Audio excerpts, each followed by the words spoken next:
@the_Rushmore_show.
What's up, everybody? Welcome to the stream.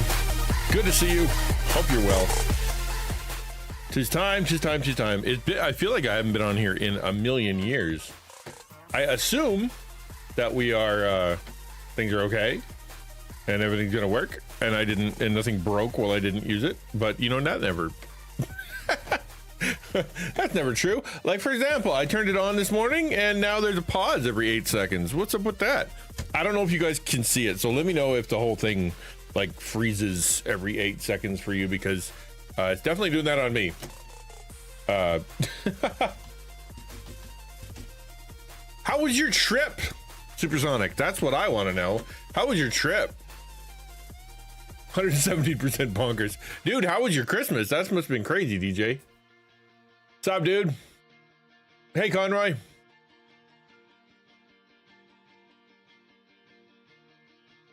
I appreciate it. Thanks so much. Good to see you, Rushmore. Yeah, we're planning on being on the Rushmore show soon at some point. We're just kind of figuring out what we're going to talk about. Because I'm not a gamer. I play games all the time. I do a lot of games, but my mission, like when it comes to gaming, is to find a shared experience that we can have together on stream. And then after stream, I almost never turn it on. Now, like yesterday, I played Duet Night Abyss for, a couple hours, and that was fun, but I don't get to play it on a stream, and nobody wants to talk about gacha games. So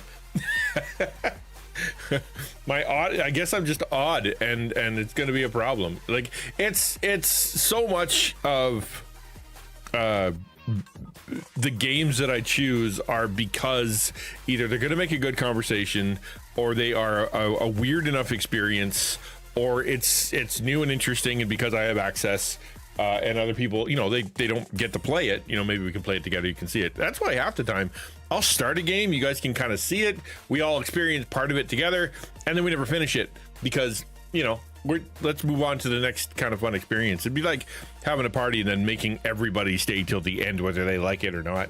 It'd be nice to, everybody show up, have the fun part of the party where we meet each other and then, play a game or whatever, and then toddle off when you're ready to go. I appreciate that, ukulele. Yes, hey Chrono, good to see you. So how was your trip, Supersonic? I know that you were worried that it was going to be like busy out of its mind for a while. Top 4 weird and peculiar games. I'm all over that. I have played some really weird games in the last 4 years, man. Go look up. It's a game called Why Is Office Coffee So Bad? That'll be number 1. I already know what number 1 is. Actually, I played one this year called Golf Club Nostalgia. Man, holy mackerel. Well, everybody on here has already experienced them with me, so they know. I talk about, if anybody ever brings up a game that experience, that's the one I go with, man. That's the one I go with every single time. I think we played it 3 years ago, maybe even more, and it lives rent free in my head. It is just lodged in there, man. But yeah, we played another one called Golf Club Nostalgia, which is just a really interesting game. Where you are, it has a radio program that goes the entire game. It never loops. It's wild. And I was terrible on some of those levels. You'd think it would eventually get to the end of itself and be like, well, you took way too long, and then loop over. It never did. So I'm, yeah, that was it. Yeah, after that, it sounds like a really fun thing to talk about. I don't know. How long is your show? Because if it's like an hour long, I don't know how long I can talk about these weird games, but it's I can give you a list, that's for sure. I'm scrolling down now. I'm like, yep, probably that one. Yep, probably that one. Okay, this is gonna be hard to pick 4, but we'll see it. We'll see. Today the plan is we're gonna jump into Expedia Expedition at XL 33 Clear Obscure. And we're just gonna play that for a little bit. It's been quite a week, and it's been, the weekend was interesting. It was funny on Sunday. Funny, haha, but before I was talking, okay, fire out, man. That's cool. So it's so I was on Sunday morning, and we were done the service. We were out and we were chatting or whatever. And a guy comes over, and really cool guy, really appreciate him. Just a good dude. And he's like, "How you doing?" And I'm like, "Well, could be better." And he's like, "Well, then I'll ask your daughter." And he looks at my daughter, like, "How's it going? How's life?" And she's like, He's like, "Well, are things getting better?" He's like, "Eh." but like Christmas was pretty good, right? And he's. I I literally apologized to him because I'm like, I'm sorry, man. We're a bummer. Don't expect if you come to us to have good news very often. It's just the way it is. So it's just how my life rolls. December 1819 was great. Nice. Went with a visitor to the Pennsylvania Sights and Sounds Theater. Noah, nice. I want to see David in Missouri, but that's next year's bucket list. Joshua looks cool in Pennsylvania too. Chocolate Factory. You went to the chocolate. You did get to go to the chocolate factory. Cool. Yeah, more into kids. Yeah, exactly. We're hopeful they'd see the machinery and process to the chocolate being made. Yeah, you just the one I saw when I was at the Hershey one here in Canada. It was just a big glass wall, and you got to look and see where some things happened. It wasn't like a factory floor tour, which would have been really cool to kind of see, how things are going and whatnot. But it's food, right? You can't have strangers around food, and that's not going to work. And you can't have anybody like sneezing all over the chocolate. And people, they'll touch everything and smear everything on everything. You can't do that, right? That's just the way. That's totally understand. Actually, I think we were looking out at one point, just like at the loading dock. It was like, it wasn't even a machine. It was like, here, this is where the trucks come. Like, neat, I guess. But we get chocolate, so what do you want? I still remember, I've told the story before, but like, I still remember looking down and seeing like a vat of bits of O. Henry bars. And yeah, they won't let you swim in the chocolate river, and it's terrible, right? It's terrible. So I remember looking at the vats of broken O. Henry bars and be like, what's that? And they're like, well, it's the O. Henry bars that like snap or they break or they're the wrong, shape or some jazz. And so we just kind of put them in a pile over there. And immediately like drool starts going down my chin. Like, what do you do with those? What happens to those? And I'm really hoping the answer is, well, we give them out at the end of the tour in large bags. And and that was not the answer.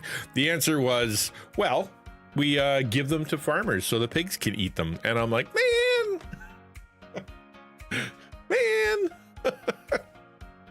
come on, just one bag, man. If you're gonna give it to the farmers anyway, just give me a bag, one big bag. I'll live on that for a good couple days. Sights and Sounds TV, I can watch their previous productions on their streaming services. It costs around $100 a year, but it costs $70-80 for the Noah show. So for a year, it really worth it. Oh, like you can actually watch David on TV. Oh, that's kind of cool. They had that occasionally at the theater here, where you can go watch like a play or an opera or a ballet, and you just like, you're sitting in like the IMAX, you're sitting in a big theater and you're watching a live performance, which is kind of fun. That's kind of neat. We don't really get, like, we have theaters here, obviously. It's a big city, it's a capital city of Canada. Obviously we're gonna have cool theaters, but if something's like playing far away or we don't get it, we can go watch it.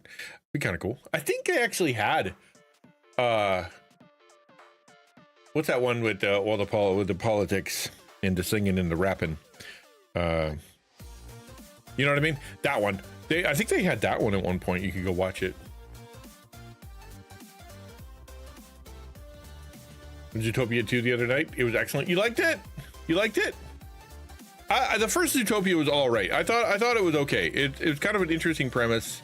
I saw at one point the first draft, like what they were going to do before they pulled all their punches and turned it a lot more children friendly, and it was going to be intense, man. Like it was going to be like really dark, and I'm like, that would have been way more interesting, just kind of really explore what it means to have a part of society that is oppressed, but not visibly oppressed, but they're having to, what's this dark nature that's happening, and how do they control it and whatnot, and just kind of have one character. It's such a it'd be really cool. But then they kind of got it. They kind of did a couple creepy things, like when they were in the seeing the feral people kind of losing their minds. But it's it was going to be a lot scarier. Need to go watch FNAF 2 at some point. How many of you are looking forward to the Markiplier movie, the one where he's it's based on a game, like a super old game where you're in a submarine on an alien planet, and the oceans are made of blood, and you have to go find scary monsters. That's the game. And I'm like, how's that movie? Iron Lung, yeah. How's that movie gonna go? Because it, like, that sounds like there's not a lot of plot, but it also sounds terrible. I can only imagine 2 February 20. I can only imagine. Is that another Christian movie? Is that what that is? Minions? Yeah, Minions is funny. Minions aren't worth going to the theater for. That is a purely find it on Netflix and watch it, one night. Not give them $30 to go.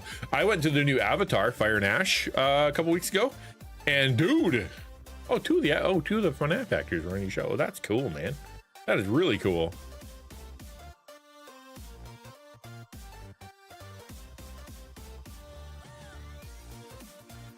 Think it best on Disney? Really? Oh, good for you. That's cool. Yeah, he didn't stop Augustus Gloop. No, he planned for it. He knew it was going to happen. That's the whole point. He was ready for it. Passion 2.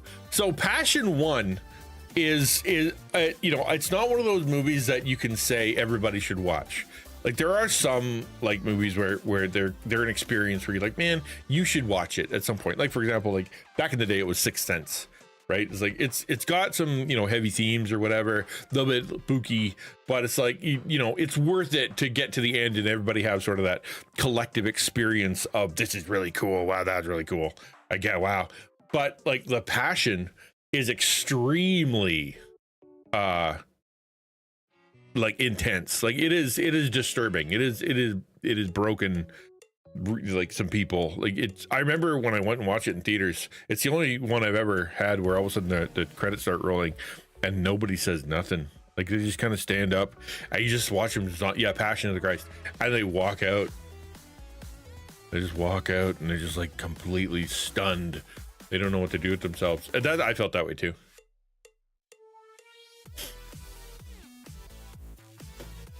Iron Lung isn't that old. Oh, it sure looks old. It looks, I guess it's retro design. Yeah, so Passion 2, I don't know what they're gonna do with that. Like, I've been watching a few clips of The Chosen, which is like, okay, kind of interesting. You just got to make sure you take it with a grain of salt, recognize it's someone else's opinion on, and then they're fitting things into the Bible, so don't take your theology from it. But it's kind of an interesting take, kind of interesting take. What was I saying? I can't remember, but regardless, I saw Fire and Ash. So I'm a fan of the Avatar movies. I am one of the ones who, Slayer. So I am one of the ones who will go watch it, think it's really, really cool, and then immediately forget everything about it. Like who's the main character? I don't know. I don't know his name, but the actual experience in the theater, like we went to IMAX, laser IMAX 3D, right? Like that's the best way to watch it. And it was really incredible. It is the best special effects that have ever been put on film in the history of ever. They were doing some stuff that it looked impossible. Right in the end, they've got live action mixed with the blue people, and they've got, they're leaping through the sky and fighting with each other, and like there's just things happening that you're like, how are you doing that? It looks so real. It looks so like they were flexing that whole last, like the big fight scene. They're like, look what we can do, and that nobody else can do. It was very, very cool. Story was good. The story was best in 3 was better than all the other ones. They really kind of leaned away from the Pocahontas. They leaned away from Fern Gully, and they were a bit more existential in that it's like, what would the fallout be psychologically? What would the fallout be for people who went through what they went through, as opposed to like industrialism bad. It was a really good sequel to the previous movie. I really liked it. I wouldn't pay for it. Like I wouldn't buy it. I don't buy movies anymore. I used to love buying movies. Blu-rays all over the wall. I haven't bought a movie in 10 years. It's just no point. They come so fast and furious. There's always something new to watch, and I don't ever go back and watch the old ones. So like, what would be the point of paying money for that because there's always something. Angel Studios locked episode 3 to 8 behind a paywall. Okay, interesting. One of the weirdest 25 things is your imposter trying to. Right, I know. That's so weird. A part of me feels flattered that somebody would care enough to do that, except for it's not somebody, it's a bot.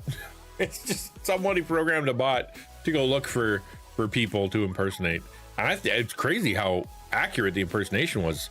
They got, you know, they even had the nitro like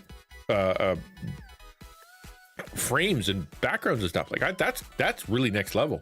To really impersonate was really next level, because you think it would just be like my username and my icon or whatever, but no, they went all the way. They got all of my information and all of my little notes. The only difference was, really noticeable difference, was the underscore at the end, and yeah, it wasn't taco, it was some other thing. Like the little tag wasn't taco. So like if you weren't paying attention, yeah. I mean, I got messages from tons of people. Is this you?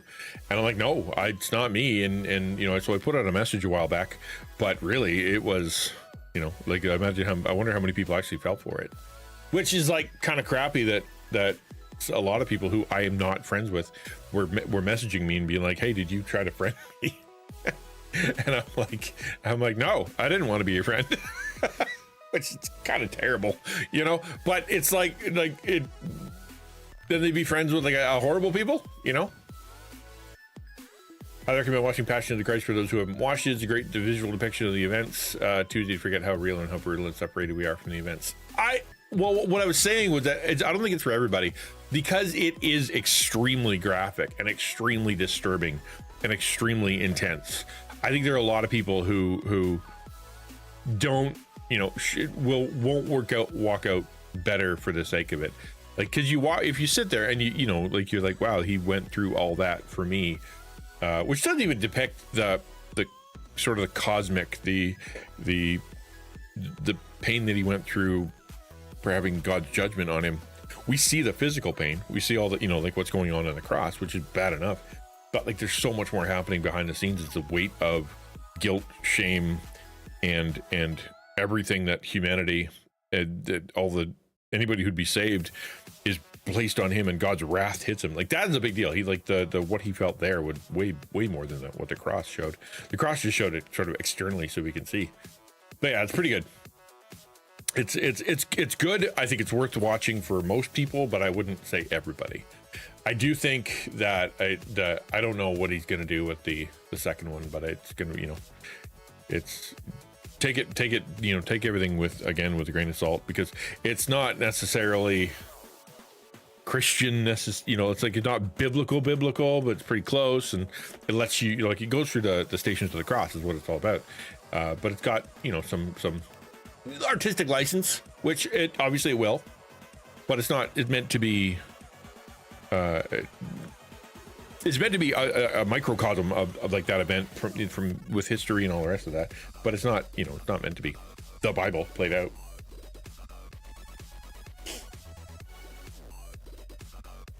So yeah, I'm looking forward to 2026. You know what? Actually, that's not true. Am I looking forward to 2026? Not as much as I'm looking forward to tomorrow. Like it's going to happen whether I like it or not, and it's not like I have anything particularly going to happen. I've got some neat things. Like for example, I'm really looking forward to having a meeting with the taco team about how we can make taco better for content creators. I think that's going to be a great conversation. You know what I mean? Like, and I've got some good ideas. Like the one idea I came up with the other day was to have creator news, because every now and again I'll put out like a creator thing. You know, here's a tool for creators. Here's a thing we should watch. Here's something to think about. Here's something bad that happened. You know, and it just goes onto my like section. And I think it'd be cool to have kind of creator news that I can, when I come across stuff, I can throw in there, and then people can go there for the news. But yeah, I'm looking forward to that. That conversation is going to be really good. I've started the new series. I don't know if you guys have checked out my YouTube channel, but the new series I'm calling Rethinking Influence is episode 1 is out, went well. I'm editing episode 2 right now. and then ran out of footage. I thought I'd have 4 videos worth of footage. I have 2. So I don't know what I'm going to do after that. Shoot more footage, I guess. And that's been fun. I'm excited about that. Not just YouTube, dude. It's got to be specific. So yeah, it's that I'm looking forward to that. But I'll be honest, like the scary thing for me is happening in January, like the end of January. And what that is I work with, you know, I'm gonna switch up the music a little bit. A little bit distracting. I'm gonna go here. The thing that is happening. So I would with a group called New Ventures with the Alliance denomination for the last 2 years, and they've been great, right? They brought me in, they taught me some stuff, got me licensed, took me through some classes, prayed for me, had some accountability, had a really great connection that really showed me some love, like has really been really cool. It's like, you know, being part of a group where you're like, yeah, cool. Now you're part of us and we never speak again. You know, you just kind of you're part of it. You know, like, what's the point? This guy, you know, my rep, he contacted me all the time. He became a friend. I thought that was great. So that was supposed to last a year. Then they renewed for another year, which is great. They're the ones who deal with all my donations and to deal with the tax stuff and deal with and you know, send me the money and you know, help me with my licensing, and like they're like a big deal. And so that's ending on January 30th. 30 days have September, April, June, and November. January 31st. And then after that, I don't know what's happening. That's got me really nervous because, like, I'm working with my church. I've been talking to them for 6 months, 7 months now about this is what's going on and this is what's happening and this is what I'd like to do with the church and this is how I'd like to start a ministry and, you know, do some leadership stuff and I, you know, here's what I need and this is what's happening in my family and they haven't said no. You know, they haven't said, you know, like, wow, that's a lot. No, they've actually said, we'd like to help you. We'd like to see what's going on. We'd like to be able to walk with you through some of this stuff. And we believe that your ministry is important. And they've gotten as far as to kind of, at least one of the pastors to be,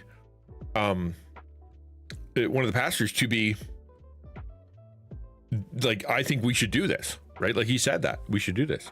And so I'm encouraged. Now, granted, you know, the senior pastor was on sabbatical, and then it was Advent, and now it's the new year, and you know, like, so meetings. I'm not going to be high on the list, but I have been in contact with the pastor and kind of going, hey, this is kind of a, you know, the ticking time bomb here. But in answer to your question, no, don't switch anything yet. The reason I say that is because for 2 reasons. One, they may just say yes, right? They may just say yes. And it'll be fine, and we'll just roll over and nothing will change for you guys at all. Or number 2, the church that I'm currently with, like the denomination and all the rest of that stuff, has said if I need a couple months of like a wiggle room, they're willing to do some wiggle room. Like, so maybe like do February and then maybe even into March, but not much past that, right? Get your crap together, get ready. The only problem is that, you know, I'm really waiting on my home church to be able to kind of go, yes, give me the yay or nay. So don't change anything yet. It'll be fine. And it'll I'll let you know ASAP. So keep an eye on the website, keep an eye on the Discord. Like, I'll let you know. I promise. I'll let you know once I know what I know.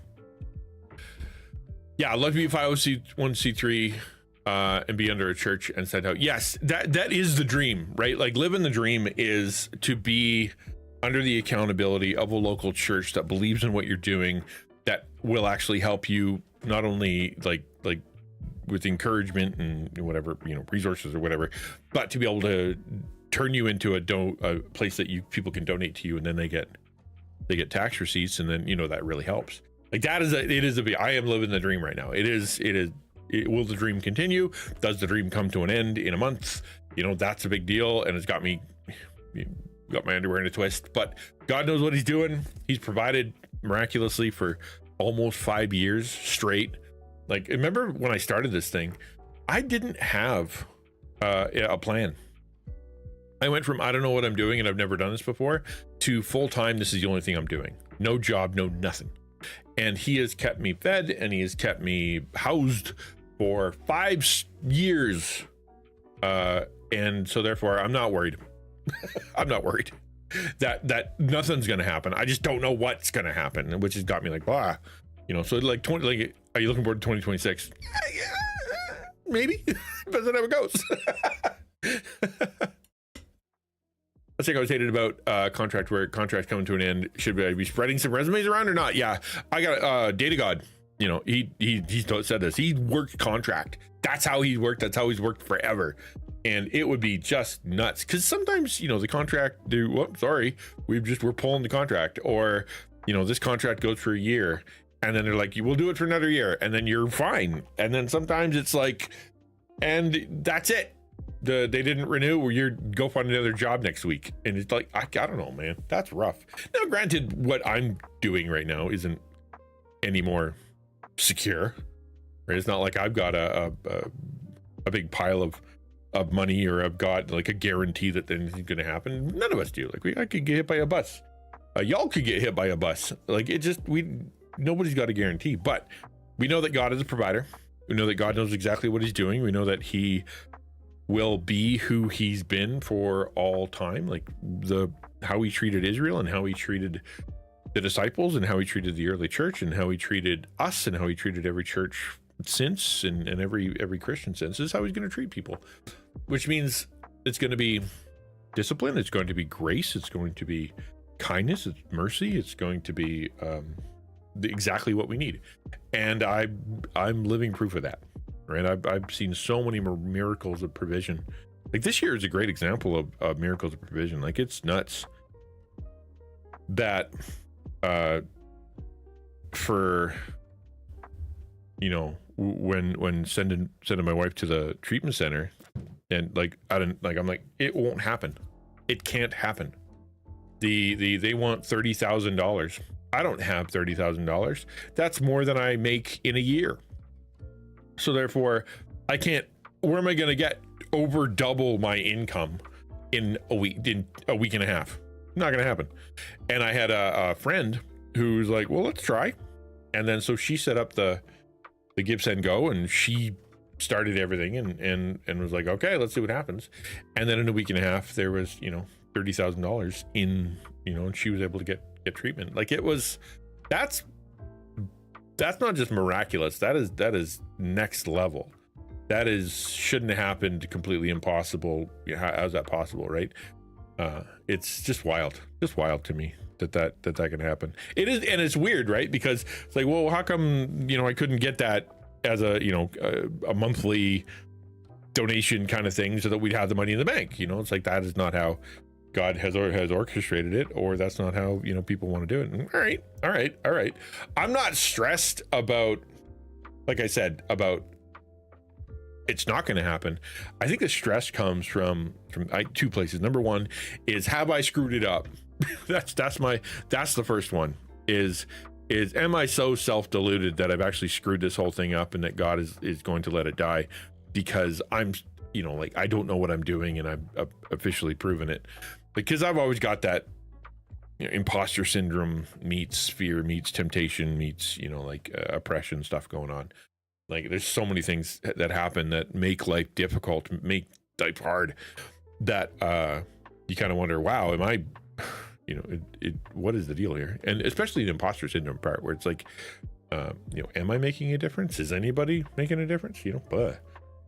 It's, and then the second part is, have I been faithful with what he's given me? As in because we had a very nice Christmas, right? We had a very nice Christmas. We had presents under the tree. We had, my car, it gets oil changes, and it gets, and we have, a nice house to live in with, should we be in a cardboard box behind the drugstore? Should we have had Christmas presents under the tree? Was that too much? Like, I can really get in my head over that stuff, and recognizing that God is, that's not how God thinks. It's not minutia. It's not like I even know how much I've sinned. It's more than I know. And it's not like I know how much grace he's given me, because it's far beyond what I would have considered, right? What could have happened to me? I don't know. It could have been bad, and I didn't even know. It's like, you know, walking through a dark room and you're just surrounded by thieves and knives and, you know, axes flying through the air, and you don't know it because it's all quiet. And you get to the other end and you're like, wow, that was really tough. And, you know, it was like, well, if the lights were on, you'd have died. You'd have just died of a heart attack because you know you couldn't make through that. The darkness was actually preventing you from seeing what was actually happening. So praise God for it being a dark night.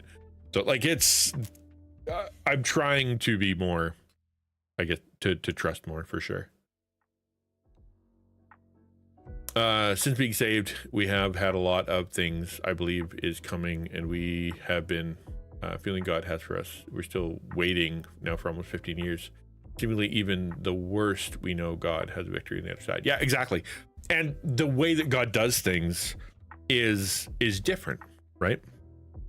We know that from scripture. God doesn't often work through the easy route or the most obvious choice or the way that we would do it, right? The way we like how would we have fed the 5,000, right? We would have went and, you know, found a bunch of food or tried to figure it out, and, you know, took forever, and Jesus is like, no, that's not how we're doing it. Right? How would we have beat the Philistine army? Well, we wouldn't have been like, well, let's get this guy who nobody knows, who's hiding to lead them with, you know, flashlights and drums. That'll do it. Like, nobody. We wouldn't do it that way, right? Not drums, trumpets, flashlights and trumpets. Like, we wouldn't do it that way, but yet God did it that way and it worked out. So knowing he's more creative and knowing he's more intelligent and he knows what he's doing more than we do. That's question is, are you willing to wait, right? How's my Christmas? It was chill as usual. Had some, you know, drama and hospital trips and other troublesome stuff that it wasn't fun, but the Christmas day itself was chill. We've had lots of snacks. We had lots of snacks. So that was really cool. It's funny. We went and bought snacks one day, went to the grocery store, and we got them all, brought them home. And I realized that everything we got was savory. Like we got crackers and like cheese and spreads, right? And my brain's like, where's the chocolate? Why didn't you buy chocolate? What were you thinking?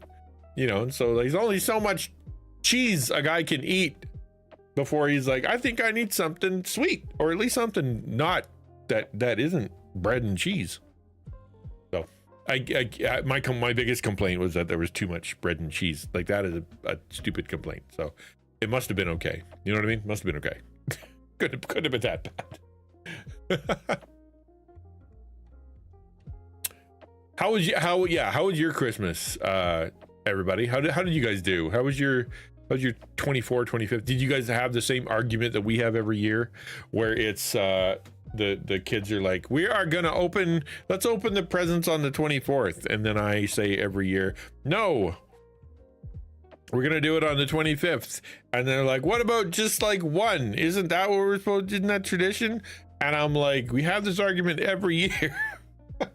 I lose. I've lost at least half the time, where all of a sudden everybody just outvotes me and starts opening presents, and I'm like, wrong, you're all wrong.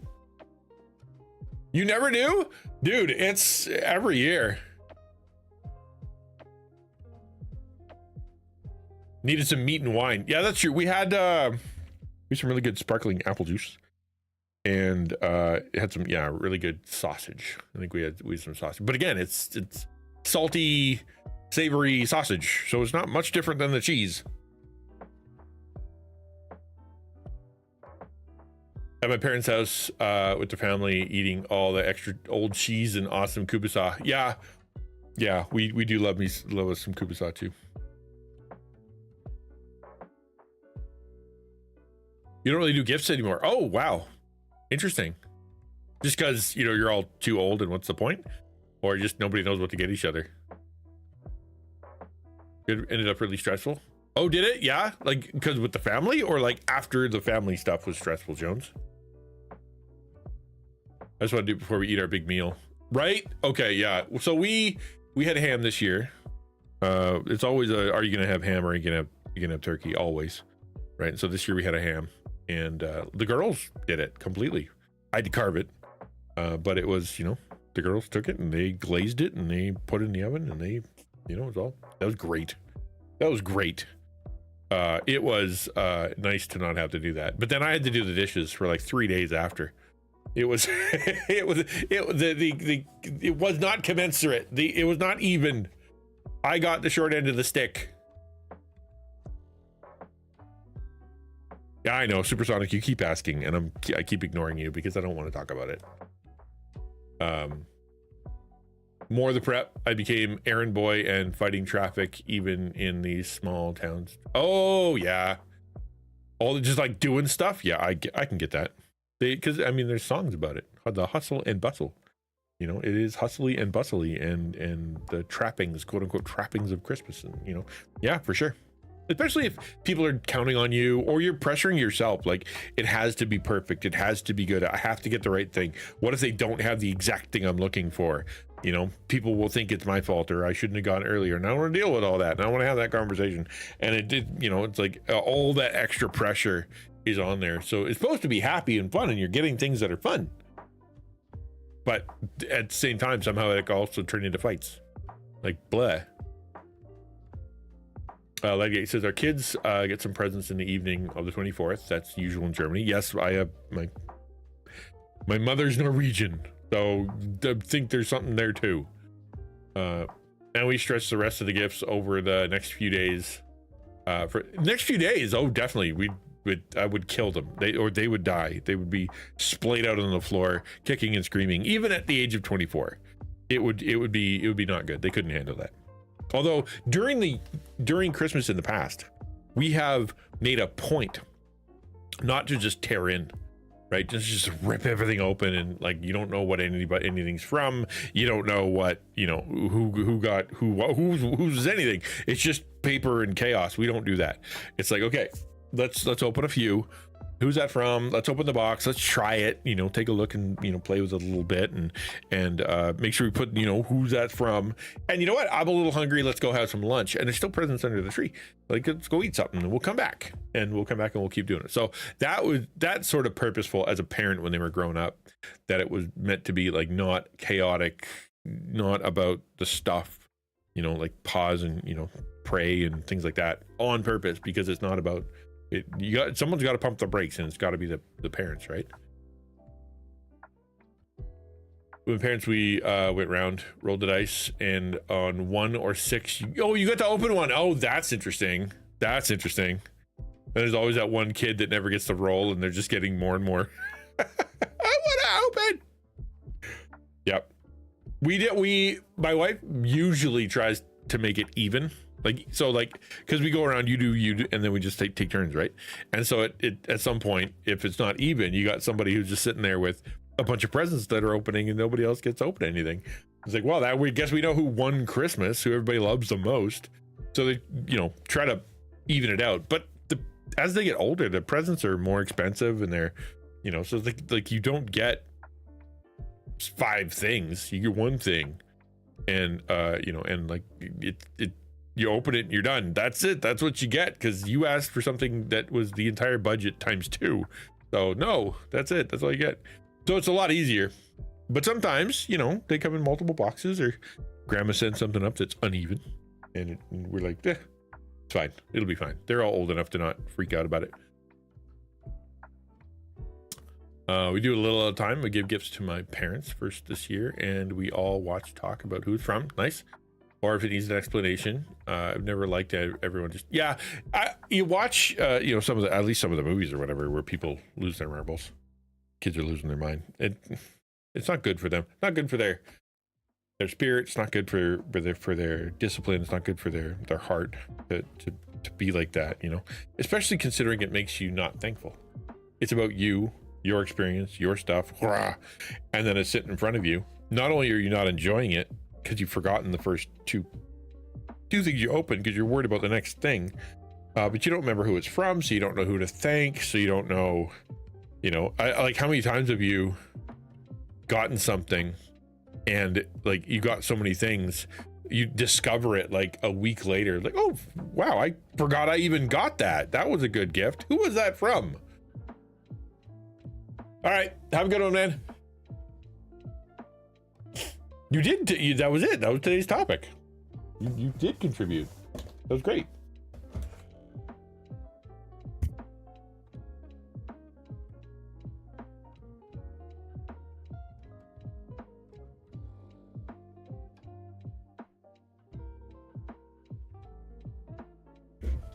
You go way overboard with the kids. How old are they? Like, are they? I'd imagine that overboard usually happens between the ages of 3 and 12. Is usually when the overboard happens. But the time they're 12, and they look like they're a little bit more mature, and they can actually sit and they can actually wait. You kind of want them to, but it's hard to do that with a 3-year-old. No, stop it. No, stop it. And you're holding them and 10, 16, and 25. Well, there's a spread. All right. There's a spread. Yeah, 10-year-old. Hard to pump the brakes on the 10-year-old. Oh, favorite moments. Oh, that. Yeah, I forgot about that. Yeah.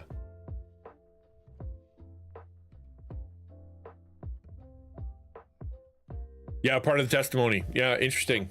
Yeah, interesting. Yeah, I bet. Yeah, you like having a 15-year gap is definitely not something that is usual unless you have like 13 in between. Which I know some people that are like that. I know, I had a friend that had 10 kids, 12, I think, or 11. I don't know why. We stopped being friends, and then he kept having kids, so he's got a bunch more. My wife's dad was one of like 19 or something. Big old farm family. So yeah, we've seen it. We've seen it. Yeah, as far as like favorite 2020, I was thinking through the favorite 2025 memory of what was the big highlight, and Reach is definitely up there. Wanted, I don't think it's not about Wanted. No, just like that, just keep doing it until menopause is kind of the way it was. Mennonite family, Russian Mennonite, I think. I'm one of 12, only boys. Okay, that'd be, see, there you go. Yeah. Yeah, so like Reach was a big one. That was really cool. But I think it was so fast. Oof. Oh, you're the only boy. Oh, wow. That is not what I read. Okay, that is a very different experience. Dude, 11 sisters. That had to be really interesting. I've got girls, right? I've got 2 girls. And I grew up very, shall we say, feminine. Like I hung out with my mom a lot. We're in the kitchen a lot, like my mom wanted to make sure that I knew the fancy stuff. I lost questions, how to, all the, everything works and hair and makeup and color palette and like all that stuff. Like it was just part of the conversation. My mom only had 2 boys, so who was she going to talk to? It was me. And so my brother wasn't into it. He was a sports guy. He just went and did his thing. But I like learning and I like hanging out with my mom. And so therefore, we talked a lot about that stuff. And so it's been fun to hang out with my daughters. And then when they start talking about, makeup or fingernail polish or whatever, it's just kind of being able to have that conversation. I don't mind it at all because it's something that I knew a little bit about and I like learning about. And yet at the same time, at some point I had to let go because the minutia gets crazy, man. Like just this, a couple days ago, I went to Walmart and they have like a section of really like cheap gifts, just gifts that if you can't afford a good gift, here's a good gift that's cheaper. And they had an on sale UV nail light. Like, I don't know if you guys know about that, but it's a light that cures UV resin, right? Just like to make it really hard. And you can get gel nail polish that cures with UV. And so she's wanted to try that. She's been super into doing her nails for months and months now. And she's been using old school paint, having to dry it and whatnot. I'm like, well, why don't you try the gel? And she's like, well, because it's, expensive. I'm like, well, this thing here is like $10. Let's go see how much a one package of gel is. And it was like, I think it was $13, and it was like a really little bottle. I'm like, okay, that makes sense, but still fun to try. And she tried it, and I was curious as she was as to how the nail polish would work out with UV as she was. But then it's like, okay, so here's what you have to do with the cuticles, and here's what you have to do to get it off, and here's the different layers, and here's the 3 steps you're supposed to do. And I'm like, okay, I'm done learning. I just wanted to see how it would go. Back when I was making dice, like when I was using when I was making resin dice, of course it was epoxy, like it was the two, you mix the two together so that they'd be clear, and then you put them in the pressure pot to get rid of all the bubbles and whatnot. But there was another way to do it, which was you could use resin, like UV resin, and you pour in the stuff, and then you set them in the mold, and then you blast it with UV. It wasn't perfect, wasn't great. It worked, but like if you didn't blast it enough, it would come out tacky, or if you touch it, you get a fingerprint on it, or it would just like, no matter how much you blasted, it wasn't quite working right because of the thing you added to it, whether it be the really cool color or something. Like you couldn't mix all the colors into it, things like that. So it wasn't perfect, but it was still fun, right? Hey Mountain, good to see you. How you doing? Hope you're well. How was your Christmas? How's your New Year? But yeah, like favorite 2025 memory. Like this year has been exceedingly difficult, but at the same time, we did something interesting on Sunday, where the pastor didn't like preach. We sang some songs. We're Christmas like every year. We need you out there. Oh wait, you're not doing that anymore. You're not a fireman anymore. What? You moved, and now you're doing something else, right? What are you doing now? I can't remember. You moved, and then now you're not doing fireman. You're doing something else. Can't remember what.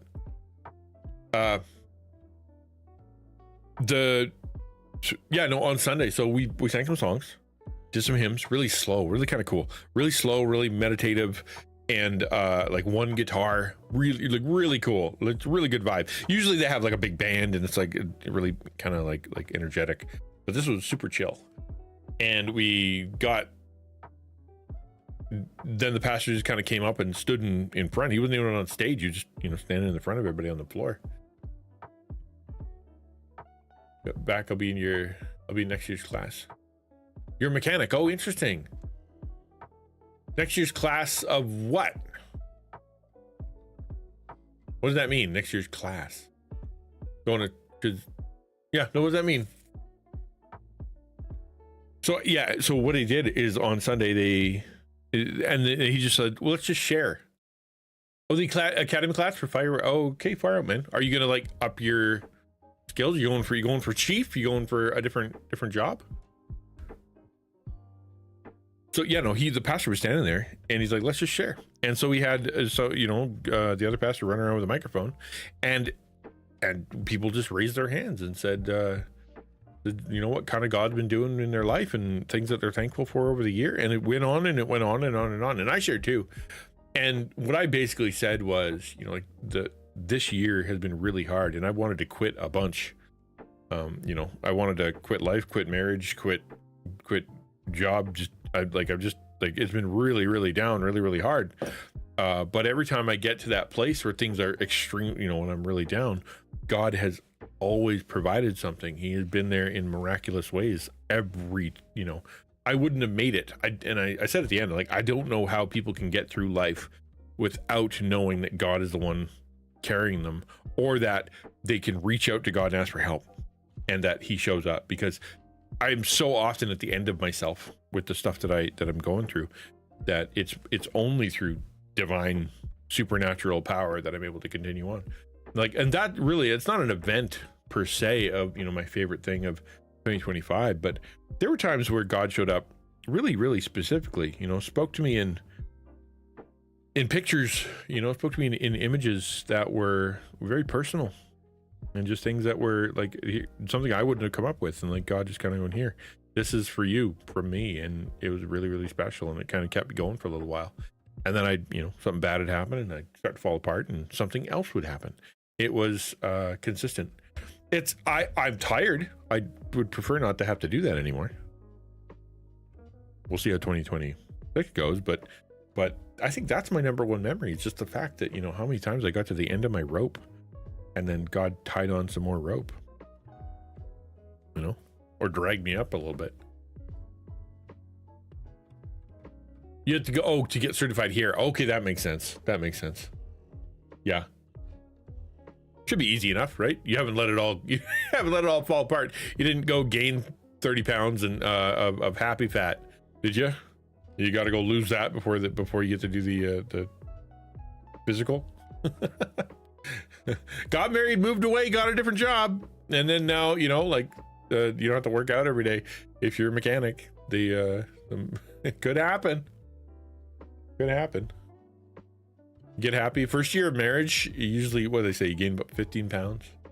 And then I did the first year of school, so the freshman 15, and then the next year I did the first year, of marriage, happy fat. And so that I gained 30 pounds in 2 years, right? That's as far as I got.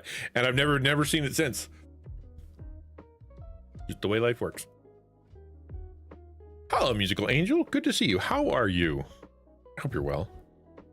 We're talking a little bit about favorite 2025 memory. So what's your favorite memory of 2025? Then what are you looking forward to in 2026? Like I said, 2026, the first month is going to be, I don't know what I'm going to do. What I'm trying not to do is call the pastor every day and be like, have you decided yet? Could you decide now? Can I come and talk to you? I'm trying not to do that. I'm trying to be chill, trying to be cool, trying to show that I get that they have other things to do that aren't me. And so, but at the same time, I'm, biting my nails and got your first car. Oh, sick. That's cool. What'd you get? I'm not a car guy. So it's fine if you describe it with color. I got a red one. Whoa, red one. Neat. Honda Civic. Nice. I had a Honda Civic. My kids have Honda Civics. Or had. Both of them had Civics. One of them's got a different car now. But Civics are great. They go forever. You take care of them, they'll take care of you.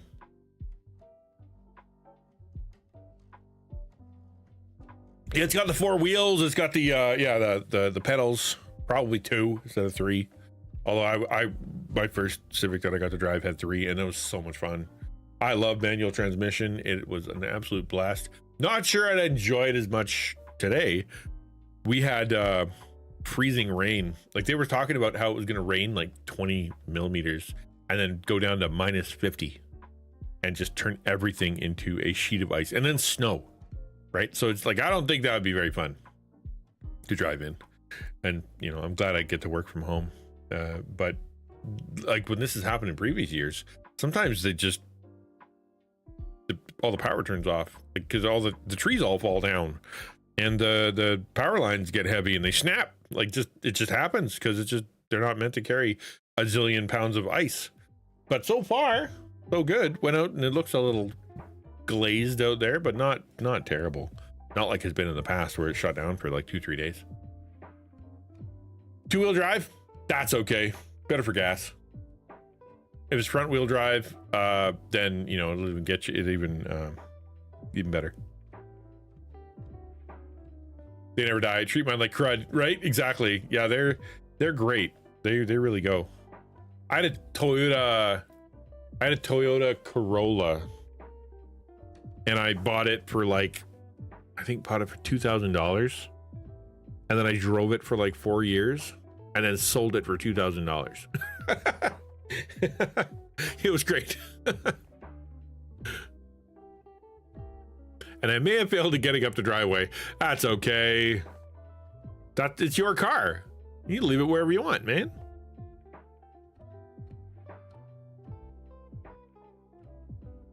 Hate to be the guy who has to de-ice the power lines. Oh, I have a theory. Why don't they put something in there that just like causes it to be a resistor that warms up the power lines a little bit? Like, just not always, but like say there's something at the very end that switch that they flip that causes some feedback or whatever. That just causes all the wires to get a little warm. I'm not sure that's a great idea. I'm no electrician, but I know that you could make the wires warm. Psh.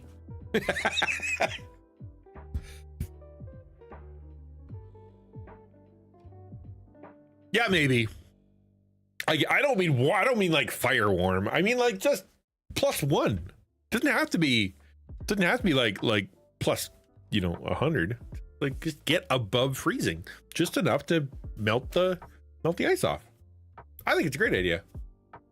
Sure, there's probably reasons you can't just suddenly spike the entire system so hard that it ends up causing every wire in the grid to get warm. Probably not a great idea, but I still think it's worth considering. How's my non-tooth? Still not there. So I got a little fake little shield that goes in the front if I were to take a picture, and I would like to have a tooth. So it's there. That costs like $80, and it's just a form of my mouth and with the front tooth there, kind of like a weird looking plastic retainer. I don't wear it because I don't need to. It doesn't get in the way. I can eat whatever I want, and like it's fine. The only thing I have is I can't say like F very well. Anything that requires my bottom lip to touch my top teeth, it doesn't work very good. And the other thing is that every time I smile, I've got a big, huge gap, which makes me self-conscious. But so what, like it worked out because it forced me to reimagine what I was going to be doing with the new content that I'm putting out for YouTube. Because originally it was going to be kind of me talking to the screen, which makes more sense, right? It makes a ton of sense for me to be like, here, this is me, let's talk. But because I'm like, I can't do that because I look weird and my teeth looks weird, and I don't want to deal with that. And so let's figure out another way. And so I found a more artistic way for me to be able to present the same information and more cinematic, and I think it turned out really nice, and I think the next one's turning out really nice too. I'm gonna try to figure out some other stuff, but I like the system that I have now, so we'll see. I don't get to have a tooth there for maybe anywhere between 5 to 12 months, depending on how my bones heal. We'll see, because right now it's just a slurry of cadaver grindings inside of my head that are slowly congealing into form bone, but that takes a while, I guess, and so they're just waiting for that to turn into bone, and then they can, once it does and it's nice and hard, they can drill a post up there and then put a tooth there, that'll be fun. Yet more like things to deal with in my mouth. Ugh, so sick of that tooth causing problems. Yeah. It stacks up though, like it one more thing, right, where you're like, that's a bummer. I don't have a tooth and I can't speak properly and I look weird. I don't like that. It's like back when I had Bell's palsy. Well, I still do, but like back when it was like the first day, my whole face didn't work, and it woke up and like I can't, my eyeball doesn't work, and I can't smile and can't talk, and the whole side of my face is like completely paralyzed and sunken, and I go to the ER, and you think you had a stroke or something, and he's like, oh, that's called Bell's palsy, and oh, okay, cool, can you do anything about it? And you're like, no. Here's some medication for the pain. Cranial pain is the worst, and it's going to be just the worst for a little while. That was so bad. That was so much pain. But there's nothing they can do. Like, maybe it'll come back, maybe it won't. Maybe you'll get it all back, maybe it won't. Maybe you'll be able to talk again, maybe it won't. Maybe you'll be able to blink again, maybe you won't. There's some folks out there that they got it and it never went away, and they have to like glue a weight to their eyelid because the default for an eyeball is apparently open, not closed. You think it would be closed, but it's not. And they so they have to like glue a little weight on their eyelid to keep it down, otherwise it just dries out and feels horrible. And I'm like, that was crappy, and it put me into like this really serious identity crisis, because I didn't know, if I'm a preacher and I can't talk, how's that gonna work? if I'm going to stand on stage and I look like my whole side of my face doesn't work, that feels bad. And so this isn't like that necessarily. It doesn't feel quite the same when I'm, missing a tooth or whatever. You don't see it most of the time. And I've adapted my speaking to be able to, you do it pretty good. Like you guys probably don't even notice when I, that I'm missing a tooth when I'm speaking into the microphone, because, but it still it's one more thing to kind of make me feel bleh. It's like, oh man, I would prefer that didn't happen. But of course, that's just how it works. Given the choice between this happening and something worse, I'd probably choose this. Preach with sign language? Yeah, right? I like writing. That's the thing. I like writing, which is one of the cool things about the new videos. I get to write them and I deliver them, the voiceover. And so the writing part is fun. I've always enjoyed that. I think I'm better at writing than I am at speaking. Better at writing than I am at a lot of stuff. And when I'm on like your stream, if I ever come visit on your stream, I feel like I do pretty good at feeding you content and adding jokes and whatnot, because I've got a vocabulary and because I'm able to formulate words in a certain way. Hard part is when you bump up against somebody that doesn't know the words. It's like, this is the right word and it'll be funny, but then they're like, I don't know that word. I'm like, oh man. Look it up. Good word. All right. Well, I'll tell you what. The plan today is very simple.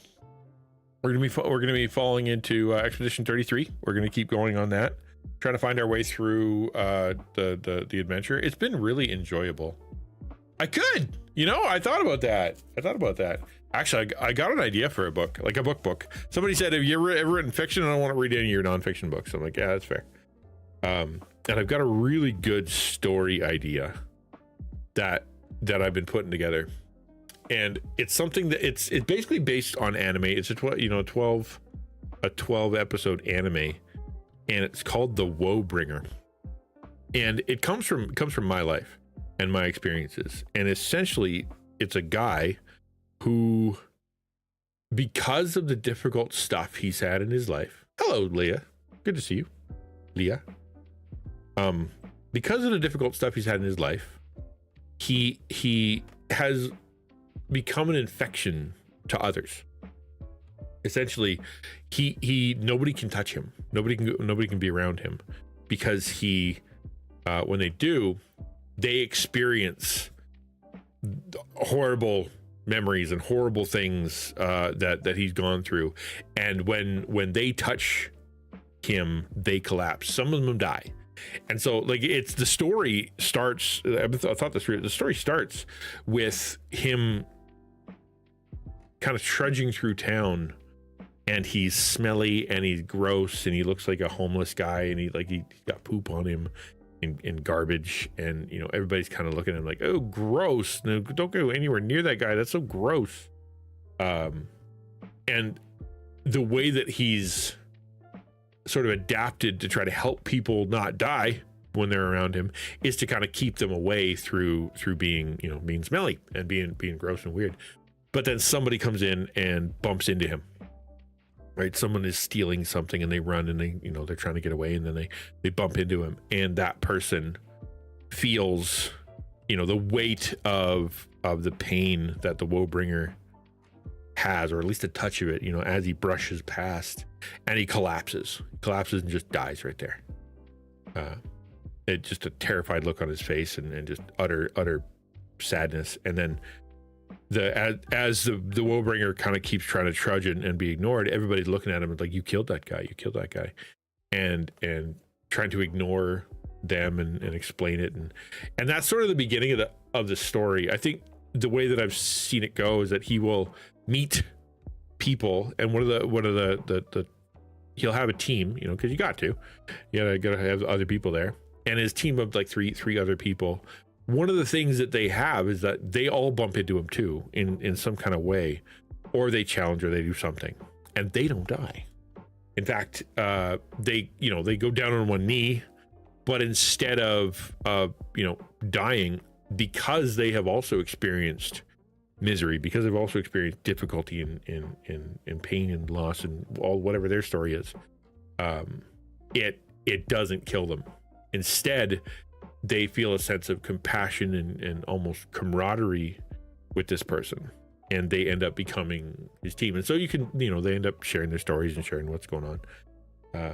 But the isekai sort of feeling for the story is that he is impervious. Like the negativity, the bad stuff, the stuff that makes it so nobody can touch him, and that he is a feared thing, is also his impersonal.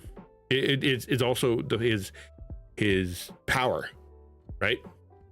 I see it in a 12 episode anime. That's sort of how I'm processing it. It could be a lot of different ways. It's just I've never written actual fiction before, right? And so he's impervious to stuff. Like he really does rise above, because people can't threaten him, right? They can't threaten him because there's nothing they could do to him that hasn't already been done worse. And so the threats don't work, and they can't like hurt him. Whenever like at some point in some scene, there's like a wizard or something that tries to bombard him psychologically because he's trying to take over the world or some jazz, and he tries to pull the same thing on the Woebringer, and it all turns around on him, and then he's the one that goes crazy, and he's the one that loses his mind, because the pain that this Woebringer has lived with ends up being his shield, that anybody who wants to hurt him literally can't. And it comes from a real place for me, because that's kind of what I've experienced in my own life. I've had friends, I can talk about that friend, and had all the kids, right? Like, he was my friend, and he ended up, because of all the difficulty in my life, not being able to handle it. Like, I can't handle the stuff you're going through, so we can't be friends anymore because it hurts too much to be your friend. Goodbye. I remember I had another friend who we were in church, and I was going through some really bad stuff, and the church was being super abusive, and he's like, I'm gonna come and I'm gonna join the board, and I'm gonna be there, and I'm gonna I'll be part of this, and then they won't be able to do what they're doing. And he joined the board. 6 months later, he left the church. He's just like, the level of horrible that is occurring is too much for me, and then he just didn't come back. And so my experience with the stuff that I've been through and the difficulty that I've faced has had me become an infection, me become a woe bringer that people just can't handle. But I've also met folks who have been through some stuff, some really difficult stuff, that when they bump into me, they feel, they have a sense of understanding. Now, when I really get into it, I'm like, here's what's going on. And I let them scratch beneath the surface of what I've experienced, what I've seen. Like, here's really what's happening. Stuff I've never told you guys, stuff I can never tell you guys. But they see a little bit, maybe catch 20% of it. And they hit one knee, they go down on one knee, and they're like, ooh, yeah, I don't know what the deal is there. That's a lot. But it doesn't kill them. Instead, they'll throw out a how you doing? I'm praying for you. I'm here. An encouragement, and they don't run. They don't leave. It doesn't cripple them. I've met those people too, right? And so they end up being the team, like being the people who are helping to lead, helping to serve, who haven't run away. And along the way, what I've learned from having the difficulty and the misery and all the stuff, it's also sort of the golden ticket that allows me to do ministry, allows me to meet people in what I'm doing right now, right? Like, there is a real sense, and this has happened multiple times over the last 5 years, where somebody is coming into stream and they'll share a little bit, and we'll talk a little bit, and then I'll say, it feels like this, doesn't it? Blah. And they will literally go, how, are you able to read my mind? Like, how do you know exactly what's going on? And my answer is, because I've been there. I know what it feels like because I've suffered on a lot of different levels in a lot of different ways. And so this is how it feels, and I get it. And I can have a sense of compassion, but I also have permission to say things that other people don't say or can't say, because I have the ticket that other people don't have. Right. So that's where the story is, right? That's the story.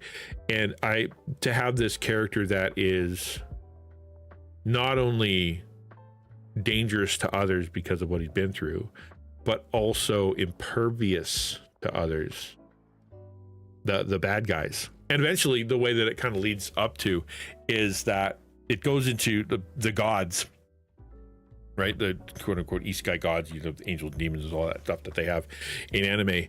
And it was, the one who, the way that the gods control the world is through pleasure, pain, temptation, and blessing, right? Like here's some cool stuff, and behave yourself, or you better behave yourself, or bad things will happen. But the problem is, because the Willbringer is an aberration. He was supposed to die from this suffering. He was supposed to quit. He was supposed to commit suicide. It should have killed him. That was the plan, but it didn't. And so the one who is, kind of the in charge of bringing misery, so that to keep everybody in line, has kept pouring it on. And he never broke. Everybody else breaks. Everybody else, ends up being miserable or manipulatable or bitter or horrible, and he doesn't. Right? He has compassion, and he didn't turn into what everybody else would turn into, which makes him uncontrollable by the gods. Right? There's no, you can't manipulate him with blessing, because he's seen what happens when the blessing goes away, or because he can live without it. He's learned contentment, despite not having blessing. He can't be tempted with stuff that other people can be tempted with. He can't be hurt, because he's been hurt so much. And so therefore, on a cosmic scale, he's a problem. Right? He's a problem. So they can't, and now, because he has this power that they can't touch him, they can't get into his head, or it'll feed back on them. They don't know what to do with him. How do you stop this guy? What if he decides to turn, and he ends up being not only the target of sort of random adventure that you see in all the stories, but you also see him as the target of the supernatural, who don't know how to deal with this guy. Non-extortionable. Yeah, kind of, right? I think, even that, it's reflective of my own experiences, because I don't have the fear of that other people do, because God has been so kind to me and worked so many miracles. But at the same time, I also don't fear. Like I've had people be like, if you don't do that, you're fired. If you don't do that, I'll, do something horrible. Like right after my son died, literally the next day, we were, one of the people that he knew, I'm pretty sure it was a drug dealer, got a hold of us over Facebook and was trying to extort money from us, and said, if you don't pay me money, if you don't send me money, I'm going to tell the world and release all this stuff about your son being, naked and gay and porn, blah, blah, blah. And I'll just tell everybody, that he was like that. And it must work on people that are, afraid or desperate or worried that they're going to look bad. Because but it didn't work on me. I'm like, go nuts, bud, block. Because you can't. There's nothing you could do that hasn't been done to me before. I've had people lie about me a lot, and lie about my family, and say things that aren't true, and stir up a bunch of stuff. My favorite story with that is when the old man accused me of being to hating and abusing women, and he publicly, Pastor Al hates women, and he abuses his family, and he abuses women, and all the women in the church are afraid of him. And I'm like, what? So I said, all right, go get every woman in the church together and ask them. And they did. They said, okay, we're having a night where all the women in the church are going to come and sit upstairs in the little room, and we're gonna ask you how you feel about Pastor Al. And this guy's, he's chomping, he's just waiting, just waiting. He's like, oh, somebody's gonna have dirt on him, And everybody in the whole room is like, I don't know what you're talking about, man. If anything, Pastor Al is a little too sheepish. He's not intimidating. He's not scary. I don't know what you're talking about. And his whole argument, his whole everything just fell apart. It just fell apart. And he was so mad. But my answer has been for 20 years, when somebody tries to accuse me of stuff, is either, listen, if that's true, you need to tell people. You do. Because that means I'm horrible and I need to be stopped. Or go ahead. Tell everyone. Go ahead. Like, I'm not afraid of it because I didn't do what you said, or I didn't try what you said I tried. It didn't happen. So go ahead. And what happens inevitably is people get all stirred up and they want to believe the gossip, they want to believe the misery, and all the people who, have their underwear in a twist or work for Team Satan are upset. And they all try to, get everybody riled up, and they do. But eventually it all crumbles. It all falls apart. There's nothing there. So they look stupid. But it usually it happened, 3 different churches where they just exhaust the good people. They exhaust, like, anybody, like the people who are like, we should have a meeting and try to work reconciliation. We should, like this is, we should probably deal with this, it just exhausts them. And then they end up not wanting to minister anymore because it's just so hard to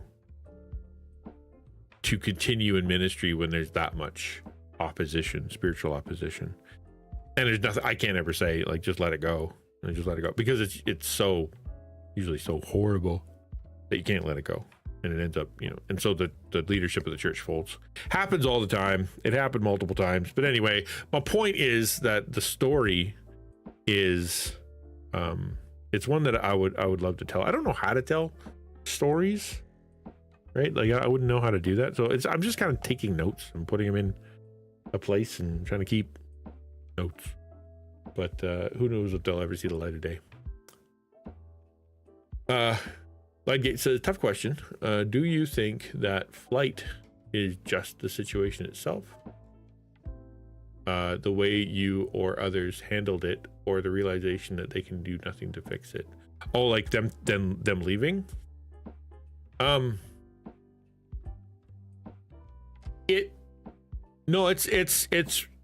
It's watching it. I think it's literally watching me, how I go through it, because I don't freak out, right? Like the normal person would get angry, and they would, you can't say that about me, I'm upset, blah blah blah, and they'd get all mad and upset, and and try to force their way into, like, kind of fast forwarding the situation to be able to say, you can't do that, and I'm going to defend myself, and I'll sue you back, or I'll accuse you of stuff. And I don't do that. I sit there and I take it, right? Sit in the meeting and have the horrible people just keep saying things over and over and over, and I just sit there and I just take it. I don't defend myself. I don't try to argue back. That usually they tie themselves in knots because they're making things up and they don't remember what they made up, and it's not true. So keeping all that straight. But at the same time, it's usually so sneaky and devious and horrible, and the way it's done is so evil that it requires a real sense of, it takes a long time. Like, for example, there was a woman who got her underwear in a twist in one of the churches, and she was convinced I needed to go, and so she was going around to all the people and telling them not to come to church. Don't come to church. Then Pastor Al will look bad, and the church will, they'll have to vote him out because everybody's leaving the church. He's going to like people who are like single women and being like, don't come to church, and Pastor Al's, and we'll get rid of him. And so as this is happening, the the deacons are like, I guess we need to meet with that person, and I'm like, sure, let's meet with them. And then they set a meeting and the person doesn't come. They just didn't show up. Okay. And so next step was the deacon's like, okay, I'll tell you what, you write down all the stuff you think is a problem, and then we'll ask them, like the old lady, to write all the stuff that she thinks is a problem, and then we can kind of go over it, and I'll read it, and then we can kind of work it through it that way. I'm like, okay. So I go write my part, and I put my part. Here you go. And been a week, 2, and that person doesn't write. And so the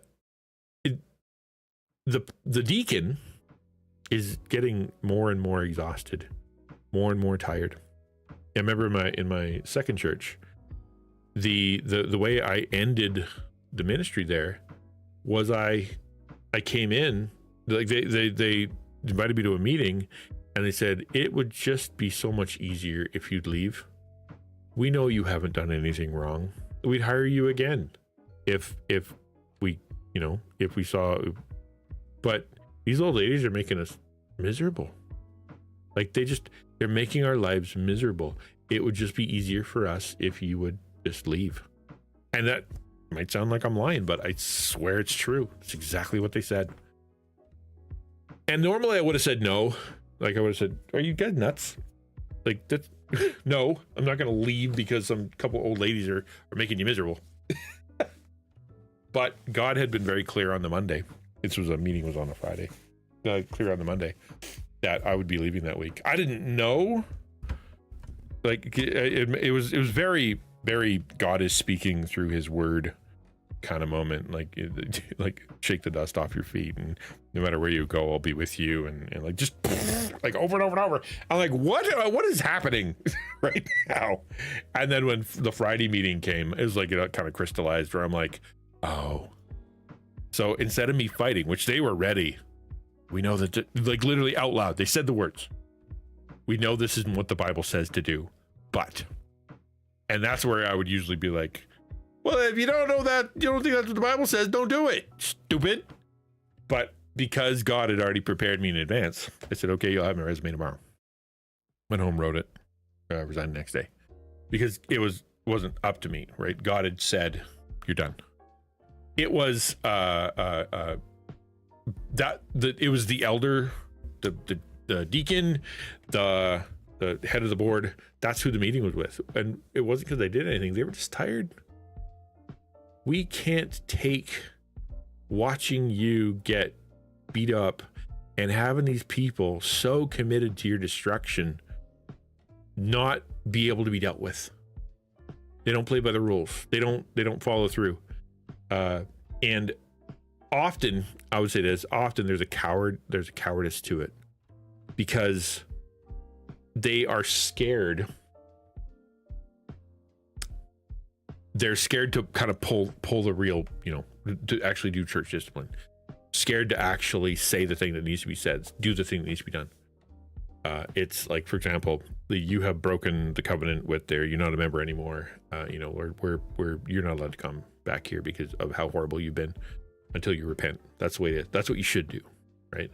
But, oh no, what if they withdraw their tithe? Oh no, what if they go and say something bad about me?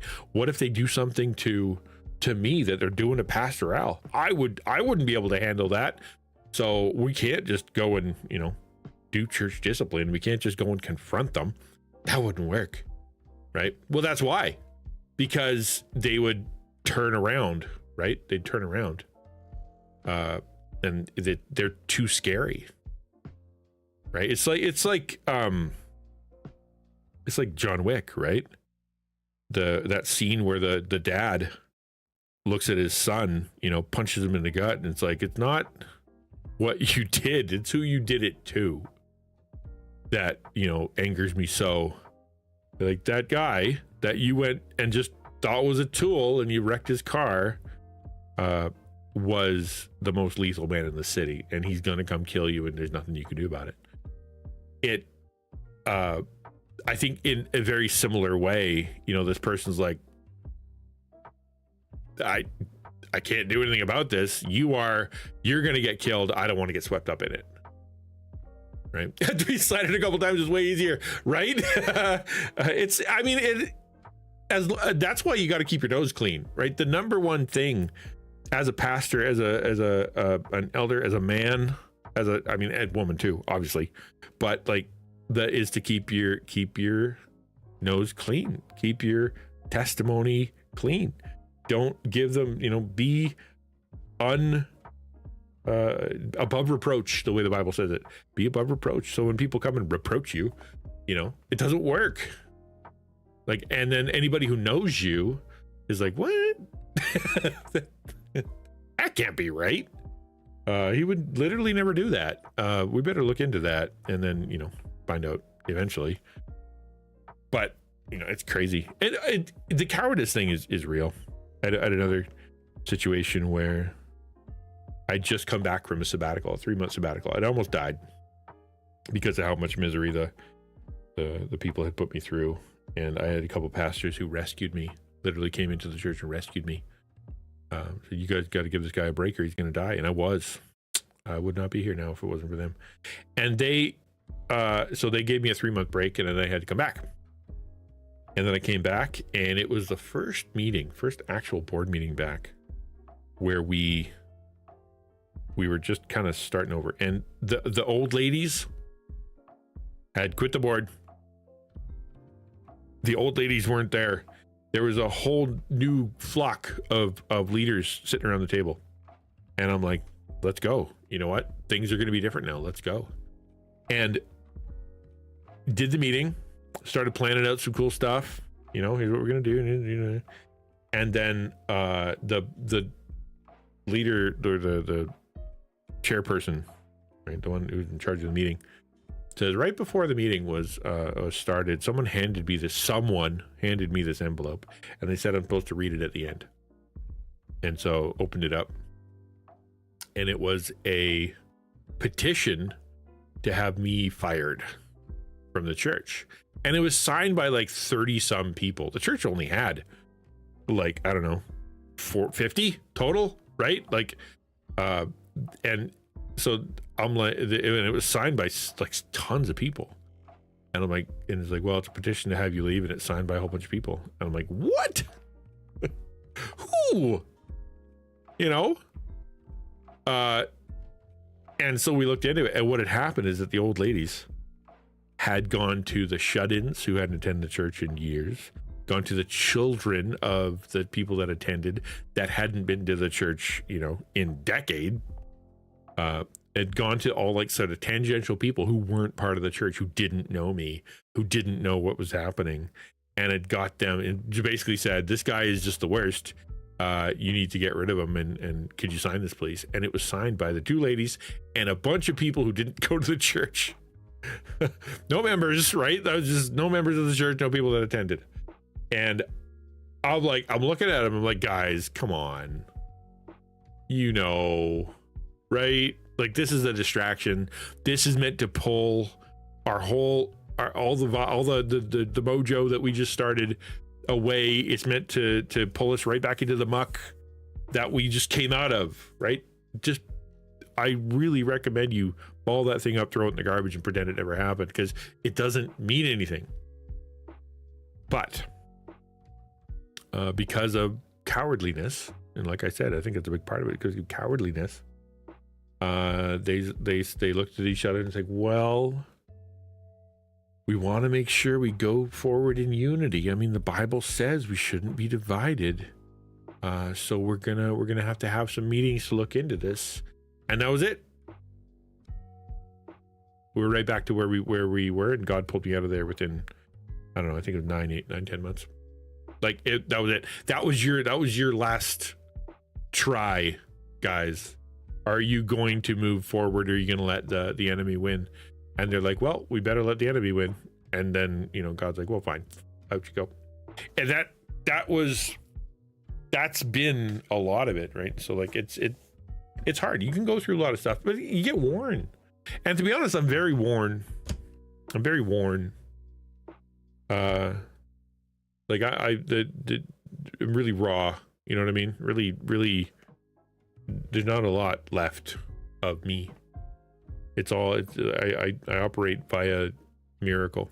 Any laughter you hear and any positivity you hear is completely a result of God's Spirit and God's work in me, because I, if left to my own devices these days, would be hopeless. I'd be a mess, but for the grace of God. I think we're in a phase where after the weak men make hard times create strong men.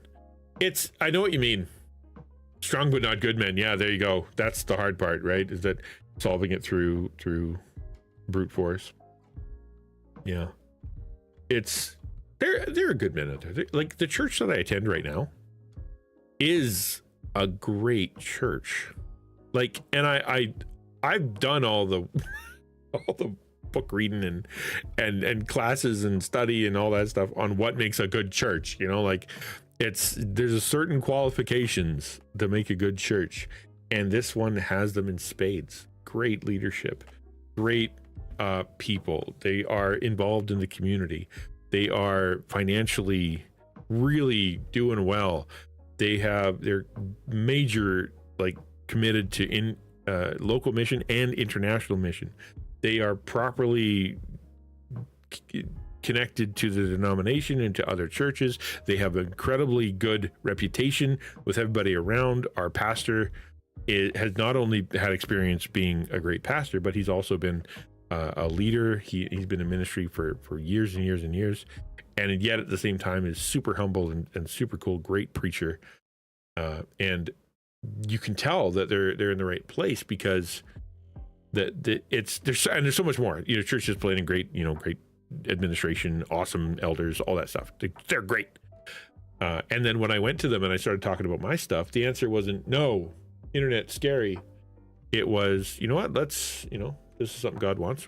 Let's look into it. Let's talk about it. Let's pray about it. And then when I started talking to the elder about it, his answer was, what he said was, like, we don't want to just help you and, be the guy that signs your check or whatever. We'd want to walk alongside you if we're going to do that. And like, that was insane. It's one thing to have a church that goes, yeah, we're willing to, launder your money. We're willing to put the work in, you know what I mean? We're willing to have our accountant have to do all that stuff and work with the denomination and all the pain in the butt that I, caused the previous church. It is another thing to say, we're going to expend energy on you. We're going to expend our reputation on you. We're going to try to put you in touch with folks. We're going to try to walk alongside you and help you accountable and treat you like a leader. And, and that's way over and above. It hasn't happened. I'm still waiting for them to commit or whatever they're going to do. But that's way better. That's a good church. It's a good church. And if they say no, like, no, we're not doing that, I'll know it's not because they're being petty or mean or whatever. I'll know it's because, they were prayerful and thoughtful about it. And there's a good reason. And they won't just let it evaporate. They'll come and look at me and tell me, here's why. Because they're good people. So there are good churches out there, and there are good pastors out there. There are good people. It's just, you're right. There's a season that makes life a little, the people don't have enough to worry about. And so they end up making things up and they go find misery because they don't have enough of it. They create misery because they don't have enough of it. That does happen. You're absolutely right.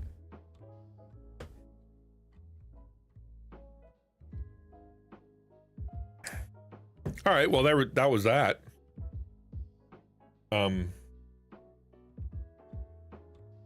Shall we play now? Does anybody have anything they want to say? I'm happy to launch into Expedia. I don't want to keep saying that. We're going to go look at the website now, Expedia, and plan a trip to Azerbaijan.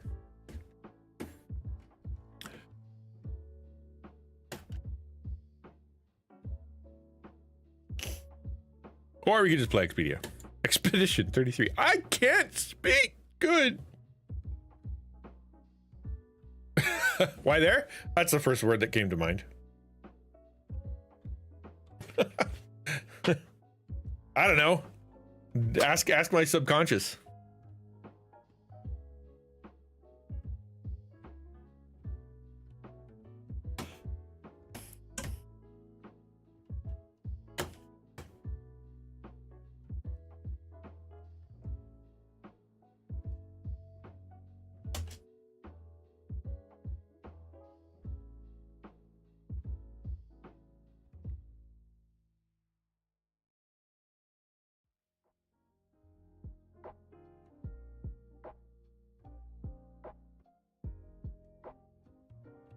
Holy mackerel. The level of crashing that's occurring right now is substantial. Okay. That's no good.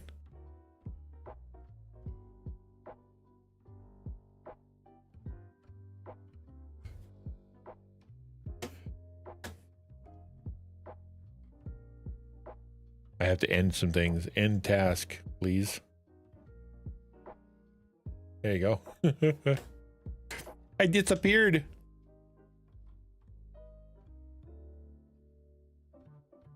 Felt over the turn-based combat for a long bit. Oh yeah, it's felt over the turn-based for a long bit. It's different though. It's different, Zacchaeus. It really is. It is not the same animal. I'm not a huge like the turn-based combat that was in Final Fantasy like Rebirth or whatever. I was kind of annoyed with it, the way that it was like the sort of the hybrid version. This is fun, but then like I haven't been purely turn-based for a long time. That's about the most turn-based thing I played. But this one's great. I really like being able to do the block, the not the block. What it's called? What it's called? Parry, I guess. It did. It definitely did. You know, like it's not. It's a great, like it's beautiful on so many levels. Story's really, really cool. The gameplay is stellar. Sound design is fantastic. Music is great. Like everything's good. We should all be very, very happy with this. And so I highly recommend it. Oh, by the way, I put out my my top 10 games of the year. Yes. Yeah, I'm aware, but I haven't moved all of my icons to the left yet. So that's why holding the game is the way. Actually, on the back of the controller, backwards too. But yeah, you're right. All right, now I remember what I'm doing. I think we're just wandering around. Tell me what I'm supposed to do. Cross the stone wave cliffs to find Flory, Esqui's pet rock. Okay. I like Final Fantasy 16, though the combat can be repetitive as far as moves. Yes, I think the story's good. You know what my problem? I just kind of figured it out. I couldn't give two hoots about any of the characters. Like, I really don't care what happens to Tifa or to Aerith or Cloud. They never gripped me. They'd never grabbed me. Right? And maybe that's just because I'm a jaded monster. But I also know that there's like it's on the part of the story. I didn't grow up with Final Fantasy like some of you guys are. I'm 6.7, whatever. But that's what I mean. I don't care about the characters. But I haven't really played as much as other people have played.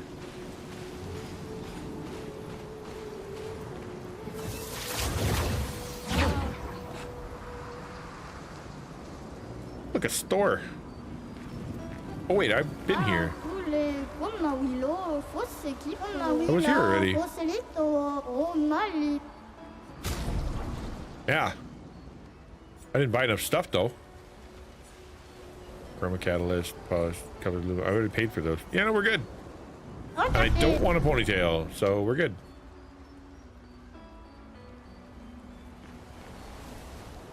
Tifa never cared what happened to you either.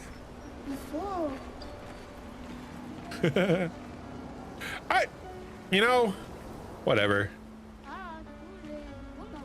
I like the indie games. I think, like, I'm trying to think through what my content's going to be in 2026.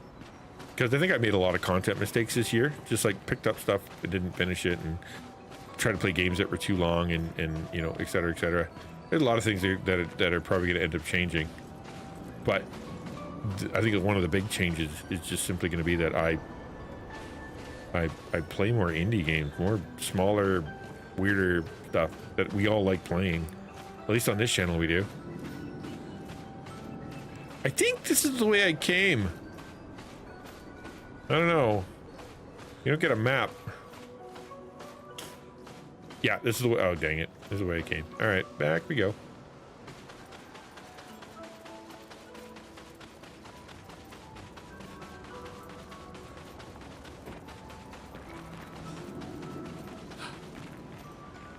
Scoot, scoot, scoot, scoot faster. And boing. Then we went over there and we got that thing. Yeah. Okay. Then we all water. Yeah, okay, this way. We go this way. We have to have fun. But thank you so much. I appreciate you being here. Thanks for hanging out. Those stupid, silly baby steps. But I hate how they just had. Oh, in this game?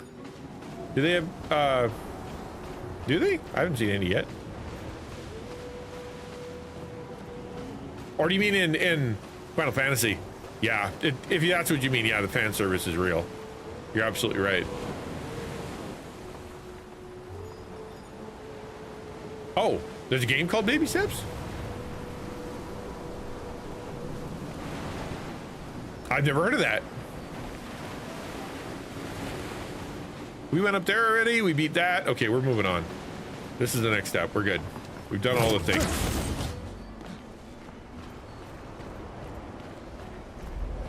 Yep, we met that guy. Yep, we talked to him already. Okay, we're good. Oh, we saw the pirate ship. I think we're good.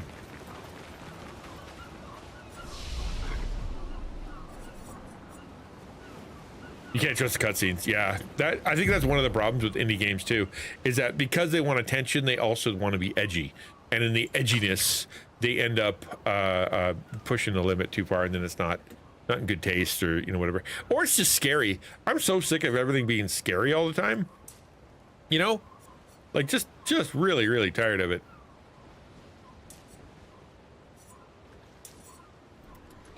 Like, there are other genres of games, guys. Like, we don't all need to be scary all the time.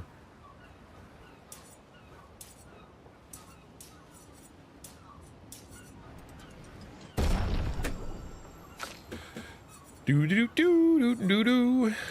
Probably should raise up this one. Doink. Doink. Oh, wow. We're very bloody. I just realized that we are seriously messed up. I need to rest. 6. Can't afford anything. 1. Nope. 4. Still no. We could get that one. Consumes all stains to deal high elemental damage to the target. Oh, yeah, that. Get that. Cool. That sounds great. What was that called? Fire something.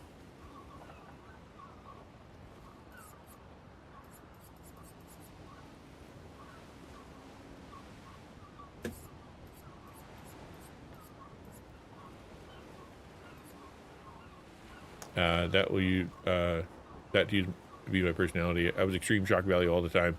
Mostly because I love to observe reactions to it and found people fascinating. Vulgar over the top. Usually probably because you didn't get enough attention. That's usually how it is. Right?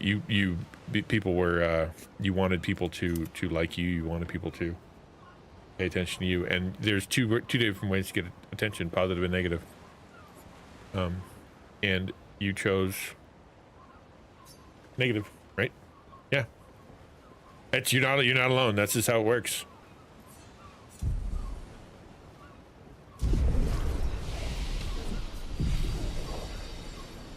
Yeah, well, you probably are a lot more secure as a person. My God, we healthy now? Are you still covered in blood? No, you're still barefoot, but what are we gonna do about that? Nothing. God is good, amen. Yeah, once you realize that, that God is, his is the only opinion that matters, then life is a lot easier.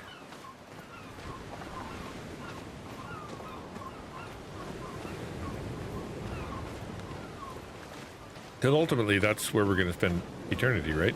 You spend all your time impressing humans that are going to be dead and gone in no time, and not trying to, do things God ways. You're just going to be miserable.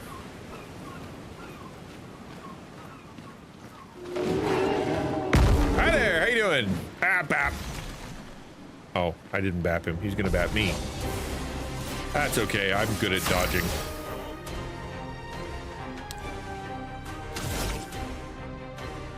Oh, he doesn't have any weak spots. Never mind.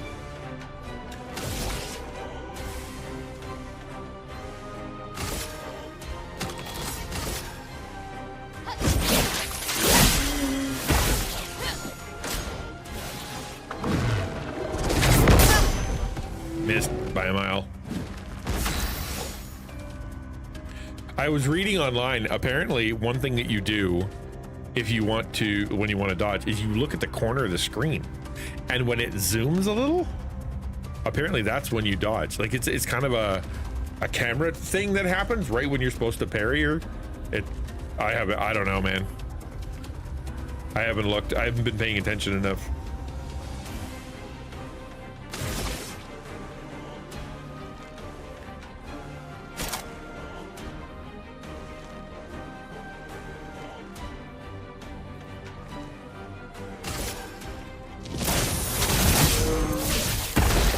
That was cool.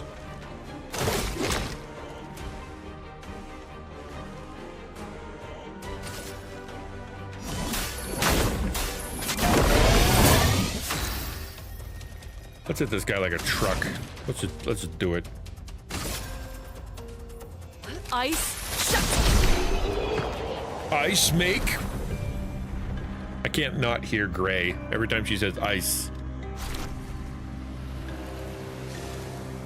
That's what you get for being in my way, you big dumb jerk. Ooh. Look, dead people. Hooray.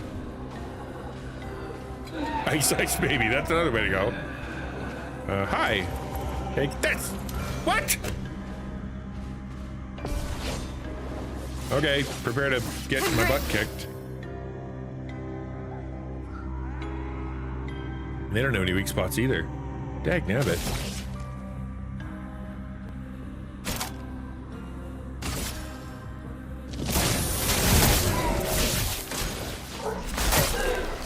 Wait for it. Here it goes. Take that to go.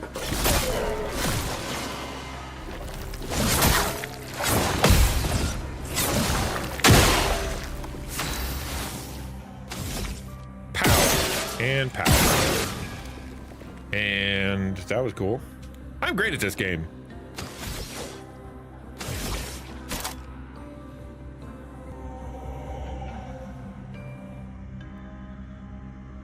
Let's do this one.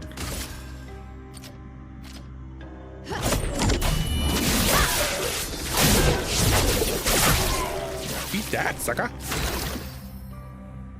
Are you saying I should jump on this? Oh, dude, if this, what you're seeing right now as far as gameplay goes, is at all interesting to you, the rest of the game is very worth it. It's very story-based. It's also not open world, okay? So just remember, this is a hallway. You are walking down a hallway. Occasionally the hallway has a couple little lines here and there so you can go and find some stuff, but this is not open world. Not at all.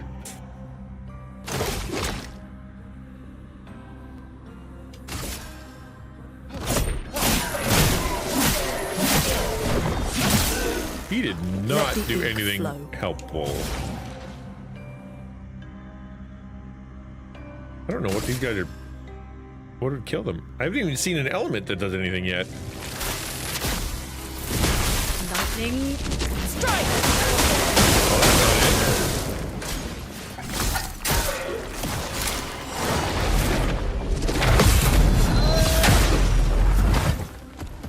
it. I'll do it.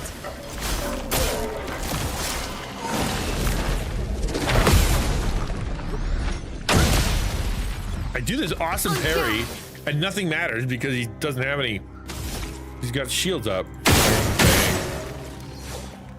Dang it.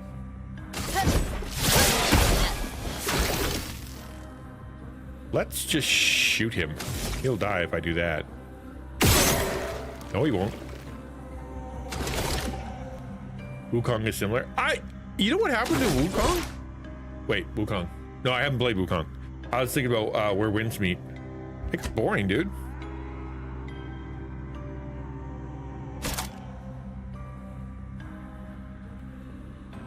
You know what? I'll just attack. There, that did it. And then what can we do? Not much.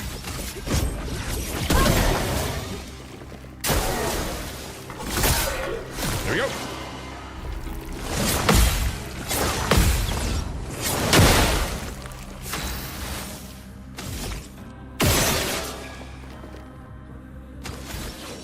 It's a little bit of, I mean, it is tactical, right? The whole idea is you're trying to be tactical. Turn-based is like that. But it's also, you know, like, it feels natural, as in, like, it's not, I don't feel like I'm screwing too much up. Maybe I am. As far as, like, it's not really, like, I'm not getting huge numbers. But I'm not dying either, you know?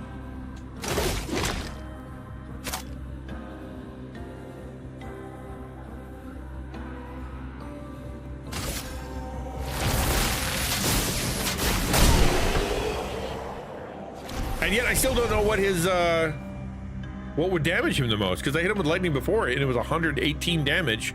Hit him this time and he got almost 2,000. You think a big guy made of stone probably wouldn't be lightning? I don't know. Ice? I don't know. Yes, I'm a big variety guy myself. I really do like me the having a bunch of different games. However, the problem with playing a lot of different games is that you end up like forgetting, like if you try to switch between games, it's hard to remember what the heck you're doing. So that's why I learned my lesson, because when I first started like variety streaming or whatever, I tried to play a whole bunch of games. I shouldn't do that though, because what ends up happening is I forget what I'm playing and how to play, and then I suck. I already killed the guy over here, so that's good.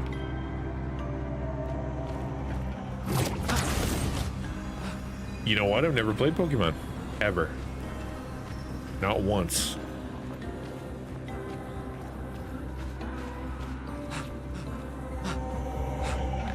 I don't think I'd like it. Like, actually, oh, so I honestly think that that's what it is. I just don't know what the rules are here. Like, what does affect rock in Pokemon? You think ice would, or water? Like, Gustav has 2 weapons, and obviously the Cruel Ram isn't doing great. So, if I do the Denominam, Lance Ram, let's do that one instead. It's got more power, sure. And then she's got Sukaram, 250, 215, but the element here, this switches to Virtuous Stance on breaking any shield. I want that. That is really helpful. And she did nothing. I had no choice but to use that one because you got nothing better. Yes, no, I get what you mean. Yes, Zach, I got it, Zach. I just don't know what the rules are here. Why can't I hit the button? I keep giving him the first hit.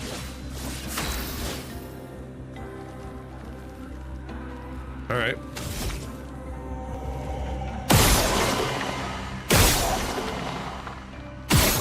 Missed. There you go. That was fun.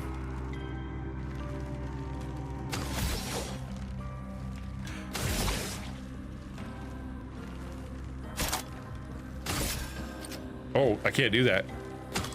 I just need to shoot. Gotta be done. There.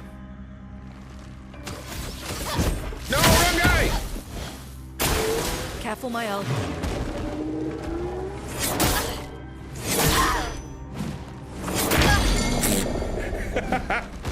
That was awful.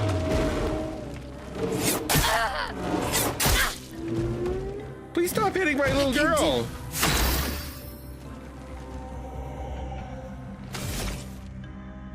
That guy can hurt, I guess.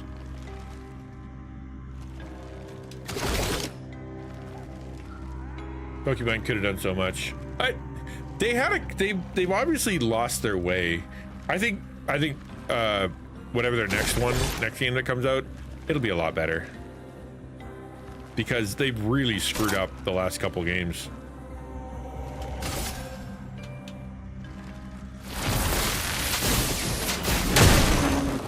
That was pretty good. Let's do that again. Oh, never mind. Ice shatter. There, he died. Guard up. Don't hit my girl. I'll get better at that, I promise. You know what? I'm gonna heal. Yeah, I'm gonna heal. Yeah, no, I'm gonna shoot him. Then I'm gonna heal.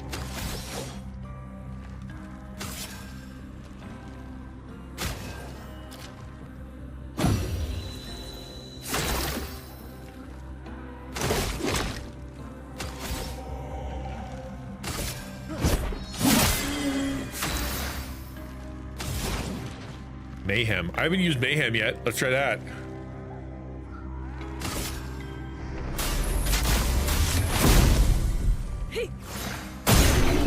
Yeah, boy! Let's use that one more. Oh, it's Call of Duty? Yeah, no kidding. Completely lose your way. Forget what kind of game you are. Add a bunch of crap nobody wants. Apologize to the fans. Do it again. Release the same game again. Not let it be optimized. Make everybody mad. Yep. I don't get it, man. Shouldn't be that hard.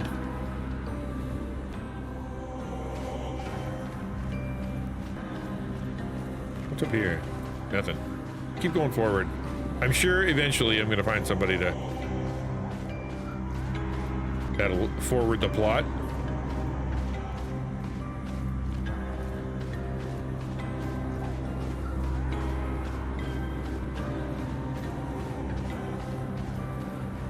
Yeah, I think we finally found new territory. I don't think I've been here before.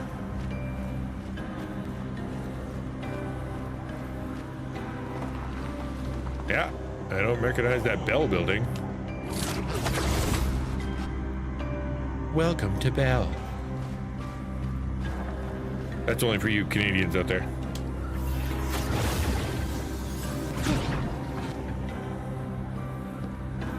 Gimme, gimme, gimme, gimme!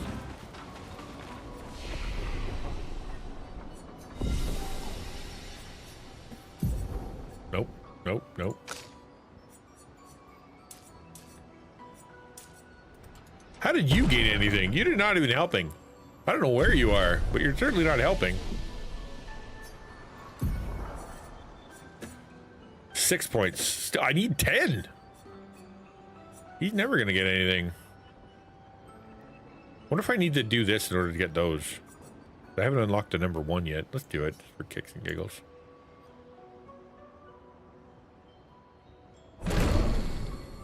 Science skill. What do? You do lightning damage, if I recall. And applies mark. Oh, that's not so bad.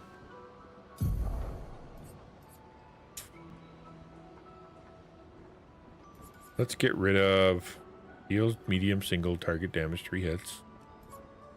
High damage. Recovers health. Applies powerful. High single lightning. Low single target damage. You know what? I'm gonna remove this one, even though it's his main. Because the other one... Where was it? Oh wait, no, I already had it. Oh, silly me. Marking shot. No, we're gonna switch that up. No, I don't want that one. There we go.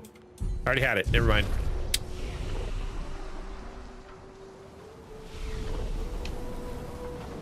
Participation trophies. It must be. It's gotta be, right? I've been here before too.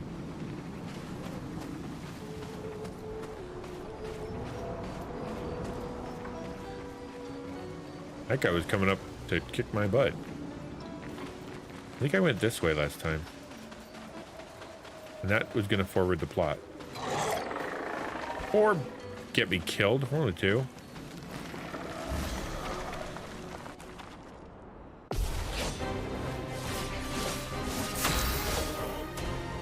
More fighting! You know what? We're gonna shoot. Use gun.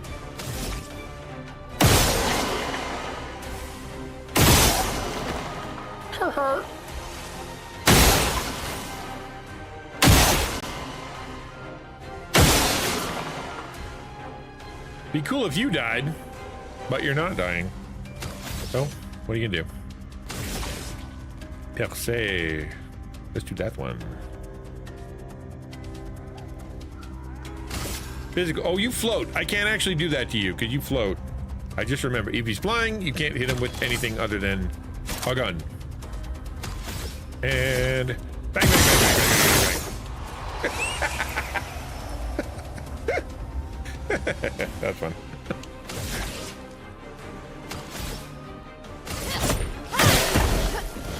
That guy has a lot of shields.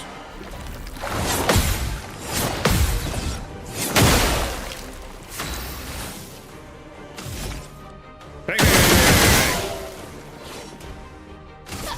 bang, bang. All right, let's see what you got, buddy. From fire. That was the one I just got. Cool.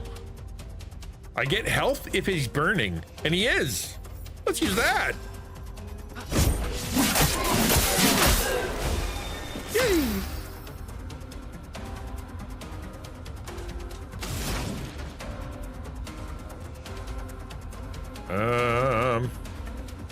Rock slide? Do rocks not like rocks? Maybe that's the thing rocks don't like. Rocks don't like other rocks, correct? Who knows? Waking fear. That wasn't too bad. Turn it.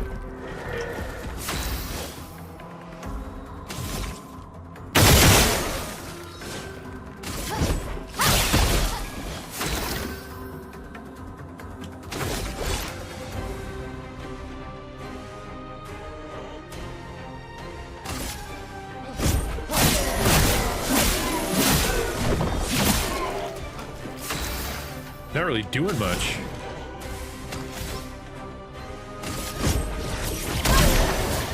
Lighting doesn't. It's pretty good. We can do this. We can do this. We can do this.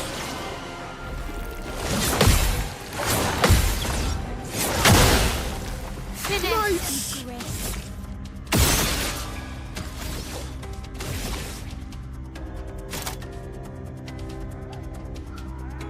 I'm in virtuous stance, so I should be able to do. Yeah, this one. Precise strike. Boom, baby. She's a little different because she's got different stances depending on if you're in offense, defense, or virtuose, whatever that is. She does different things, and different things will do different things. It's got to pay attention. I think she's, to me anyway, the second most complicated character. The first most complicated is the one that's sitting on the bench, because, you know. For that reason.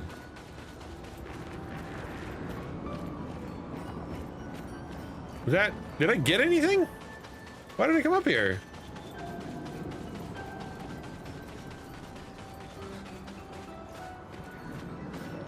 Am I back to the story guy, the store guy? I am. What is happening? I'm so lost. That was a big long walk for no reason. All right, let's go down here and through this hole. Surely there's more story coming. Hello.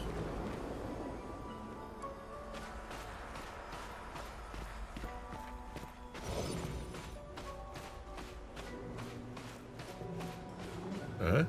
I don't think we've been that way yet.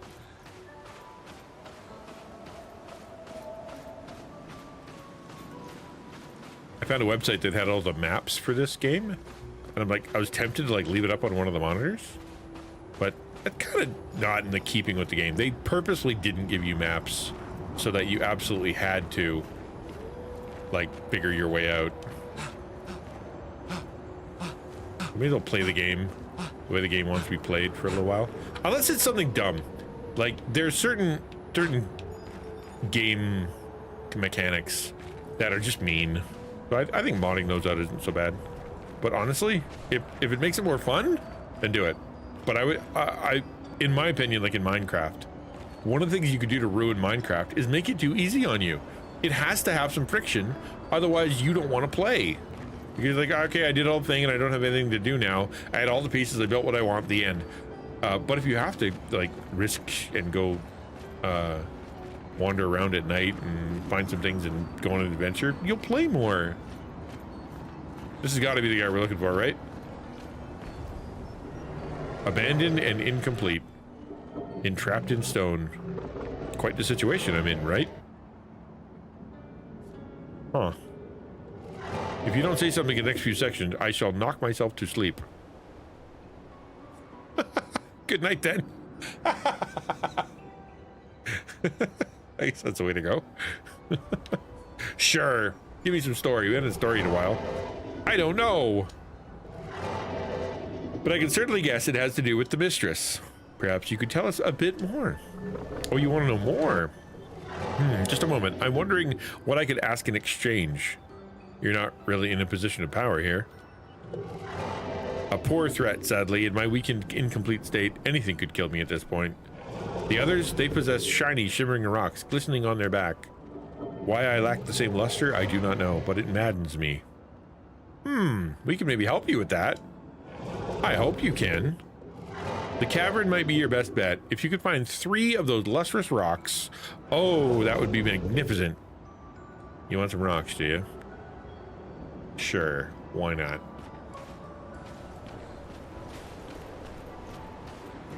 Let's go get our guy some rocks. That's the most video game thing ever. Well, they all died like right next to the flag. Bummer. I need 3 rocks. Do ya? Are you sure?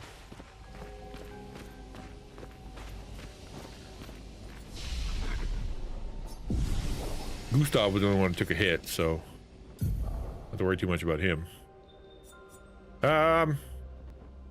What does he need? Honestly, I think he needs attack power. Let's just do that.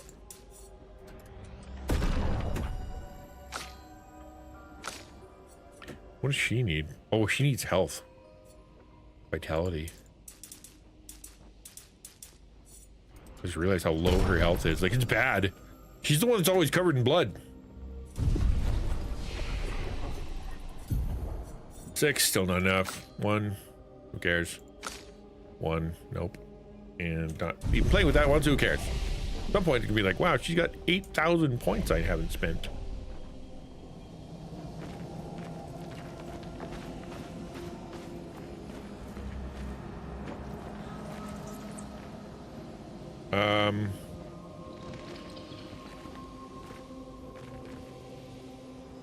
That's pretty cool looking, I guess.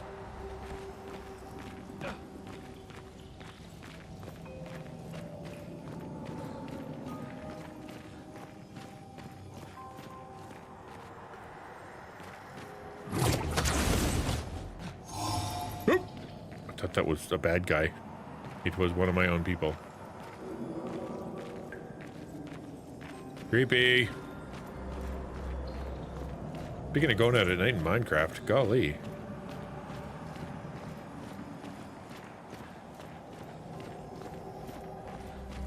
If I fall down there, that'd be bad. I'm gonna take the elevator. Ooh, what's that? That's the elevator. Really, Gustav? You gotta do a flip?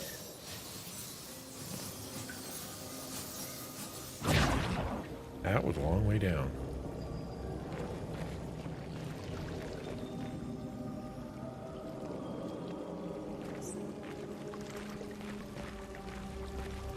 We're still looking for some dude.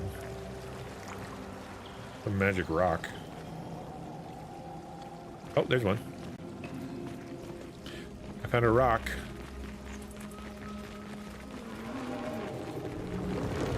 Oh my god! I didn't see him using the dark. Crap. Can I shoot his, like, rocks? Is that a thing?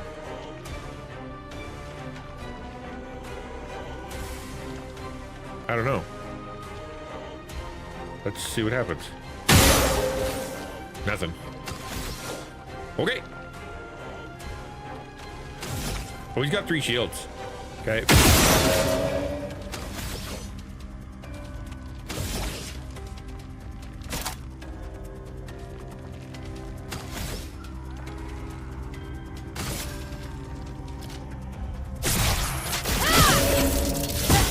That was a good one. I'll do it.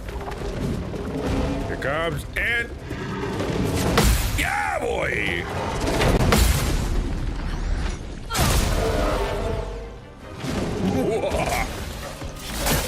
Parry it!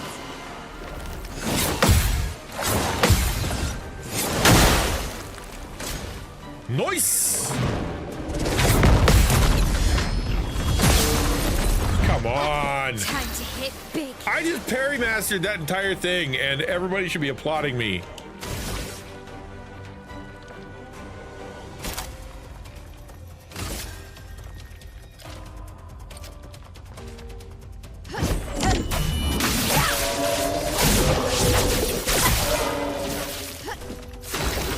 That's pretty good.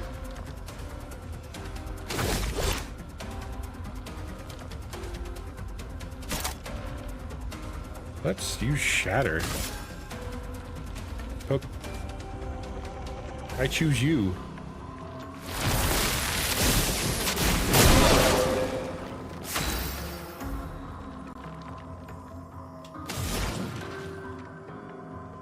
The lightning is doing some damage. High earth and break damage. 5 hits. Consumes stuff.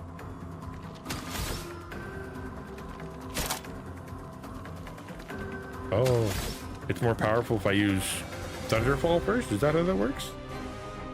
Let's see if that's how that works. Lightning. Strike.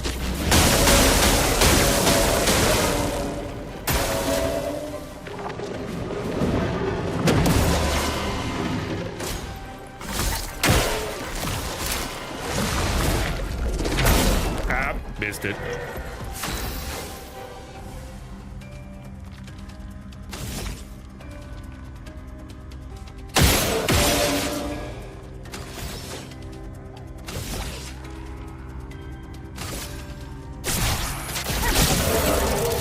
That's a great move.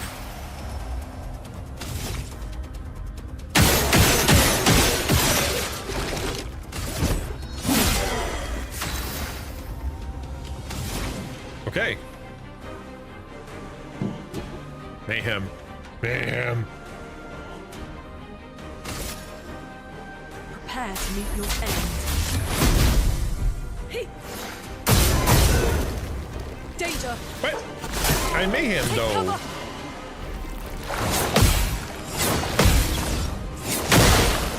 This will hurt.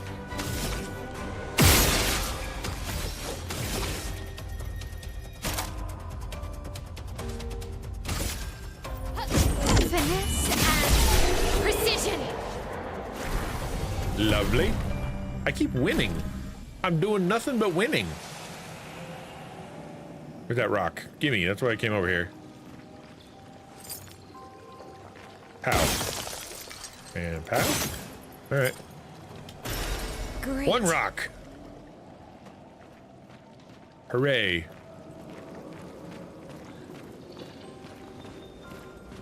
Okay. That's a bad guy. He's gonna go this way.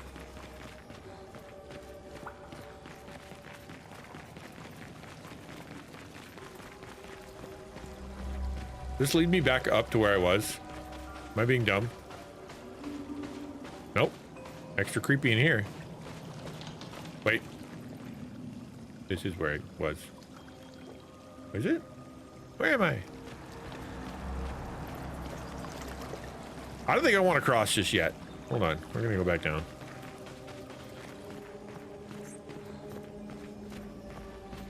Or we're not. Oh, do I get to parkour now?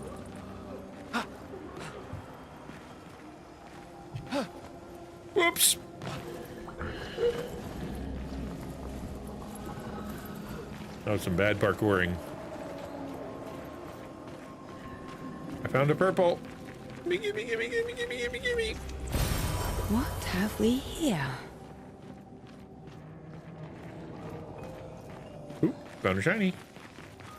Bad shiny, bad shiny. Run away!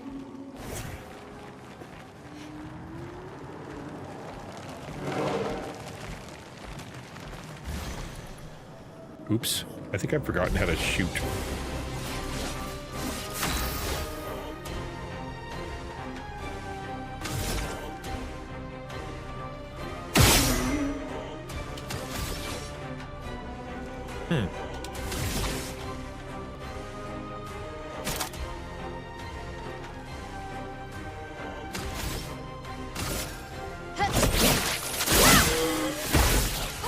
Didn't do much.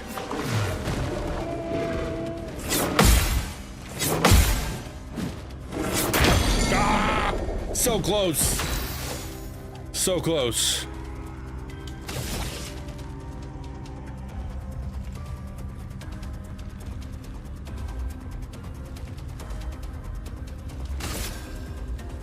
Their defenses are down. You are now defenseless. And I will now beat you up really bad like. You're a really big guy who wants to beat me up. Rock and... Oh, is he made of wood? He's made of something that isn't rock, I think. He's kind of goopy. Let's try it. I don't know, man. Let's try ice, I guess. Oh, that was his weakness. Lovely.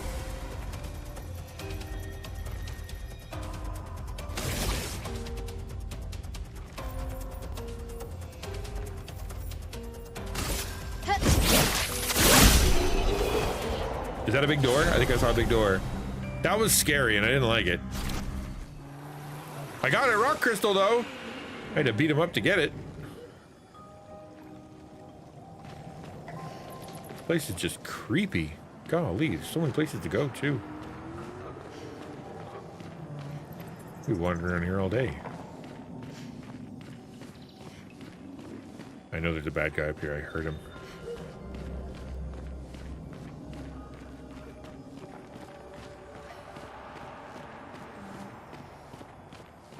Or not.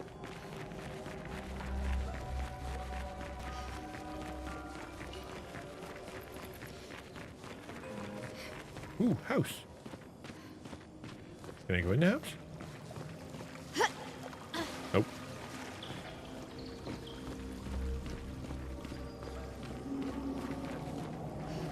There's the other purple. All right, that's okay. Hello. That's the button. I literally forgot how to start a fight. I like the last 5 fights, I haven't done it right.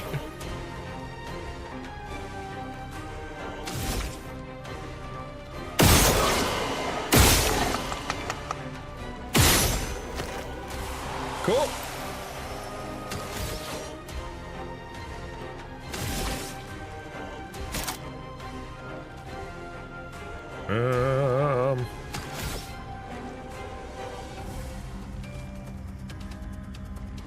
Sure. Oh, you got a shield. Never mind. I'll just keep shooting until everybody is shot to death. Bang, bang, bang, bang. Bang, bang, bang. There we go.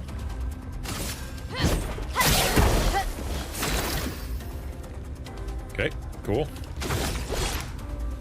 From fire. I think he gets healed and he does some damage if I use this one.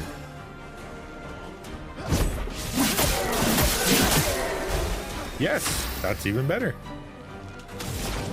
And ice is the weakness of that other guy. Is this guy's weakness too? Ice shatter. Kinda.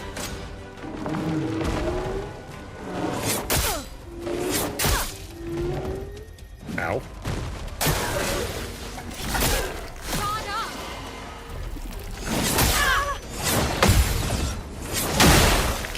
Let's spill some ink.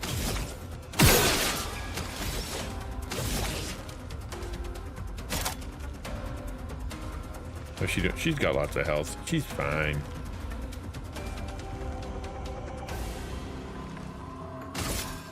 From fire.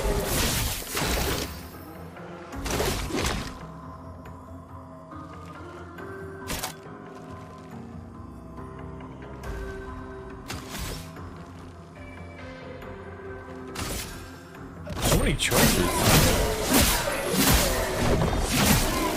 You didn't die? How did you not die?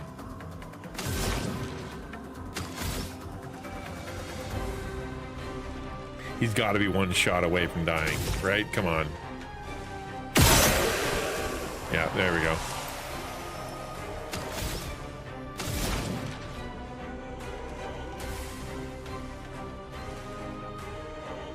Use ice lance again.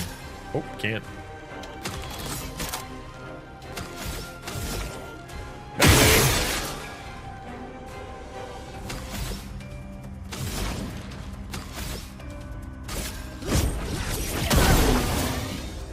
I'll do it.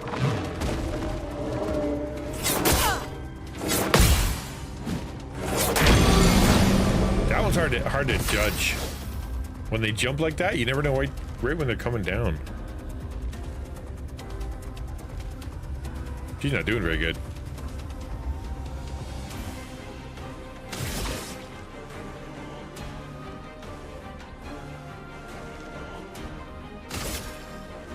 Their defenses are down.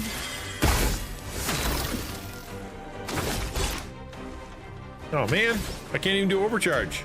Bummer. Well, I guess I'll just heal my guy then. And then we'll hope we don't die. Please survive.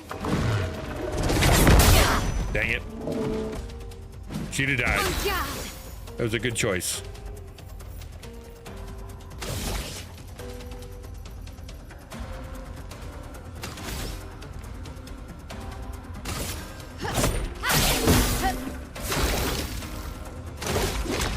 Still can't do overcharge? Give me a break.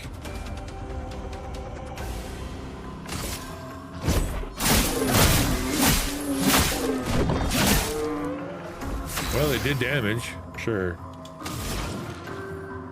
Mayhem. Prepare to meet your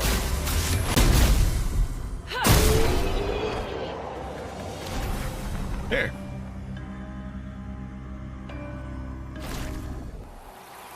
That worked out. Gimme, gimme, gimme, gimme, gimme. Nice.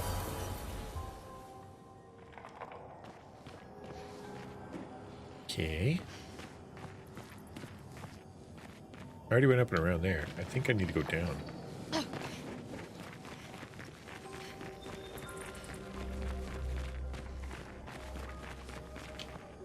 Already went that way. We're gonna go left.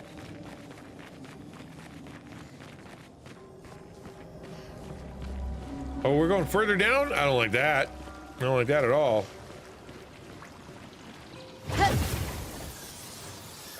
Ooh, oh, that's so far down. And that's a boss, if I ever saw one. Hi there. You don't mind if I go get that purple thing over there, do you? Just a little bit over here. I go wander over to this area. useful. Well, that was not what I wanted. Should we go pick a fight? Maybe she'll be friendly. I shouldn't judge. Maybe she'd be like, hey, you want some candy? Could happen.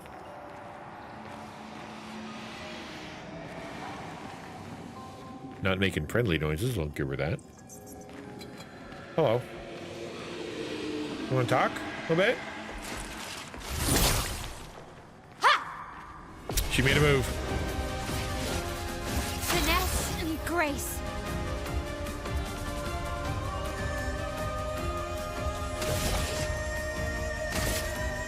Their defenses are down. Uh-oh.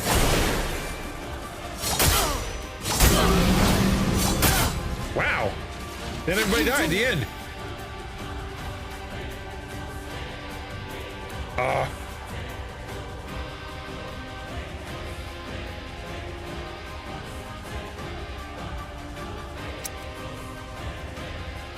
shouldn't do damage, I should heal. Can I do any healing?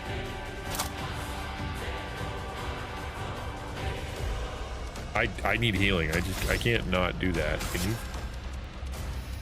heal? Heal me. Did that not do anything? Why didn't I heal?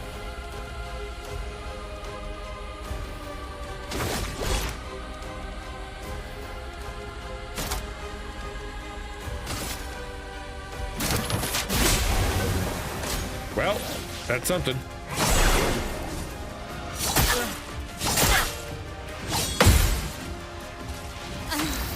Okay. Yeah, no, you're not.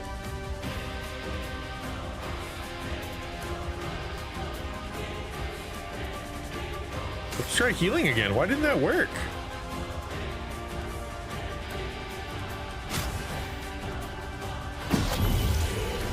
Okay. Can't leave us yet.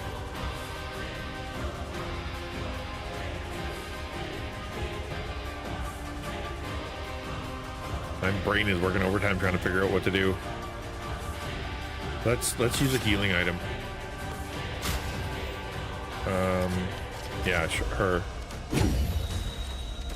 It didn't work. Why isn't it working? I don't understand. Oh, because she can't heal. I just remembered. She's a thing that doesn't let her heal. That sucks. Okay. I forgot about that.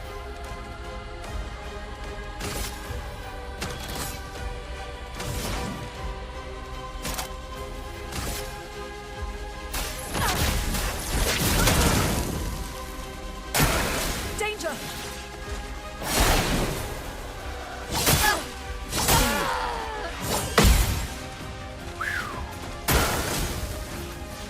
Oh, gonna go again.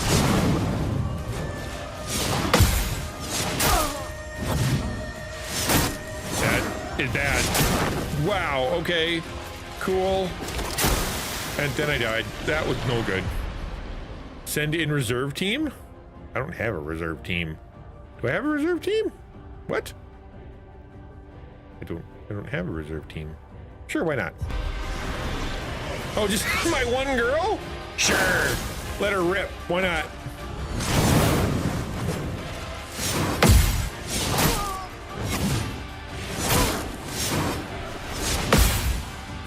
Okay, well, we didn't die. It's something. Maybe I should have upped her deal.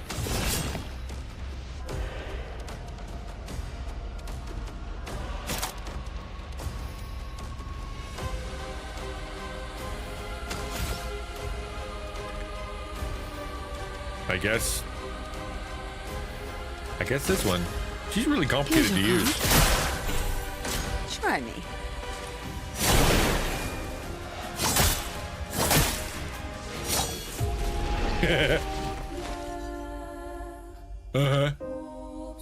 I saw my friend at the casino, and of course my mom didn't believe his mom on Facebook, but asked her at the casino. She didn't mind. Big age gap. Oh, like, are you working together? Did you find that you said you finally got the job?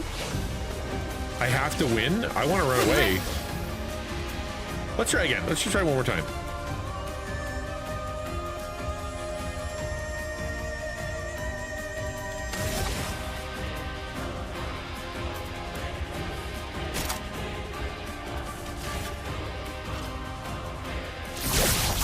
Shields up. Точка ста.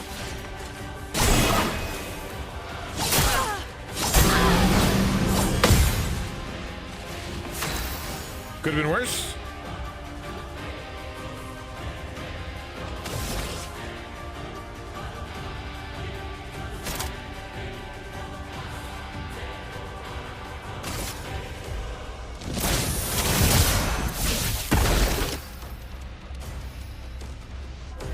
I'm not doing any damage. I should run away.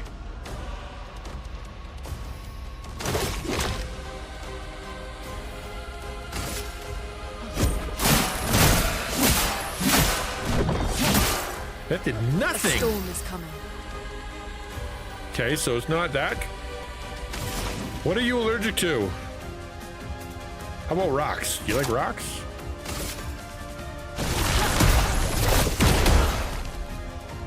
Nope, Brace not a fan of yourselves. rocks. Cool.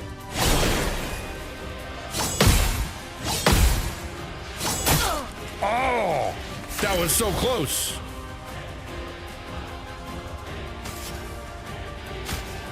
Don't leave us.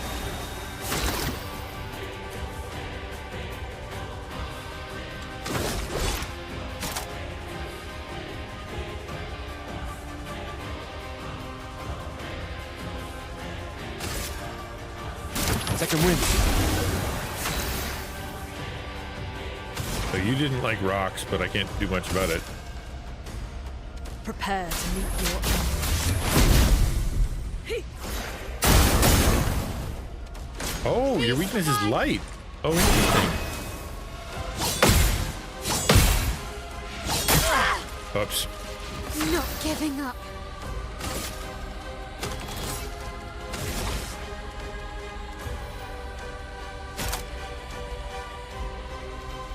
We're just gonna keep using shell.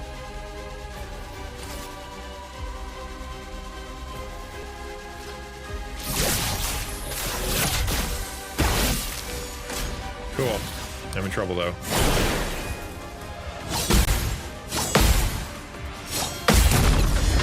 Come on. That was something.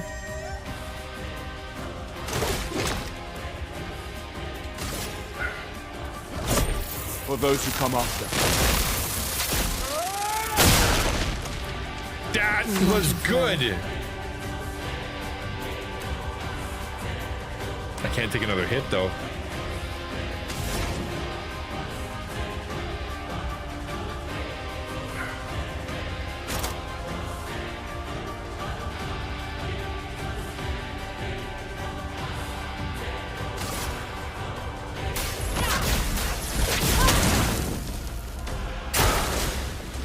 Crap, crap, crap, crap, crap.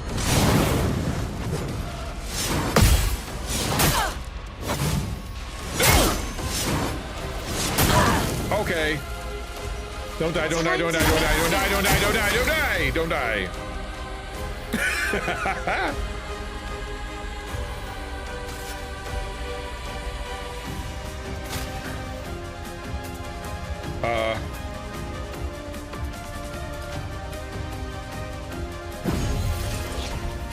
I won't disappoint. Oh! Did you pass out? You passed out. My friend from my sports league turned 18 and I'm 44. Yep, my mom asked her if she doesn't mind a big age gap. She doesn't. Really, that's interesting. She really changed her tune. Go to my grandma's farm to sale place. Then when I'm back in town, I'll apply for work. Well, that's cool. I mean, that's something. I know that was a huge deal for you. She's definitely, yeah, she definitely changed her tune because she was not, that was not what she was going to do. Okay, I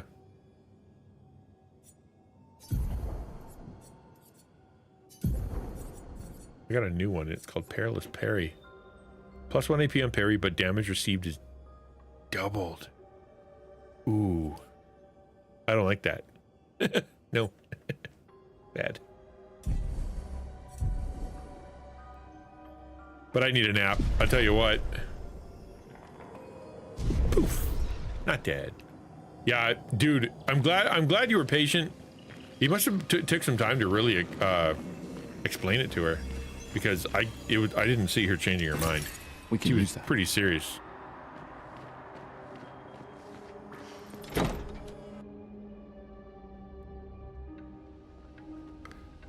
All right. Now we're in here. Examine. Looking forward to 2026. Travel. Oh, where are we going?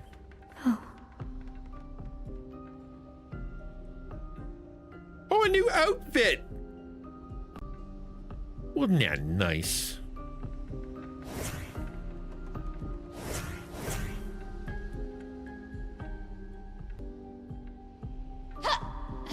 Wait, if I open with him, it's the same? Oh, yeah. All right, well. Cool, I guess. I want her to not be... Why would I switch her outfit? Doesn't make any sense. No, nobody does. Nobody wants to be treated with the disrespect of keeping secrets like that. Yep, better to have a conversation. Not everybody needs to know all your business, but you know what? Your mom does. She needs to know your stuff.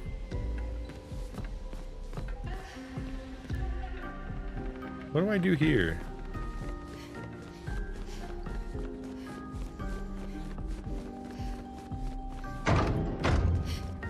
There's so many places that I haven't been.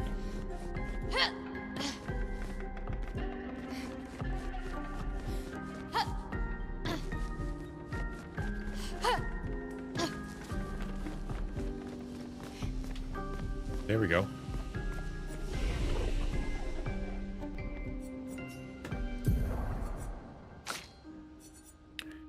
She needs more health, like a lot more health.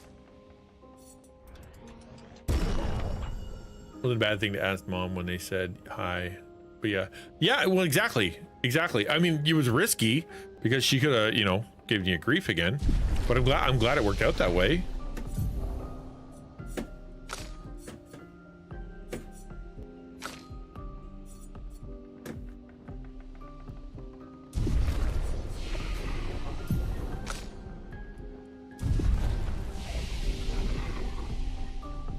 Okay, I think that's that. You can leave now. I need to take a quick break though. I just gotta use the bathroom real quick and grab a little snacky. I'll be back in like 5 minutes. Talk amongst yourselves. Thank you for hanging out with me today. I hope you're having a good day, and I will see you soon. Exclamation point YouTube, actually. Go check out my YouTube channel and subscribe. That'd be great. Be right back.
That's funny. You serenaded yourself with a rainbow.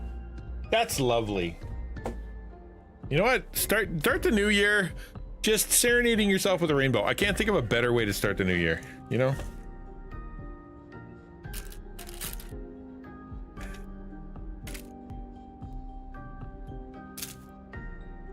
Looked through all the food that I could possibly have, which is lots, because we're Christmas dinner still sitting in there. And I decided to eat chocolate instead. Aw, that's nice. Look at you guys all getting along. I think I can leave now. I don't see any reason to be here. This is just like the foyer of the game. A plush shuriken. Oh, I didn't even know I had that one.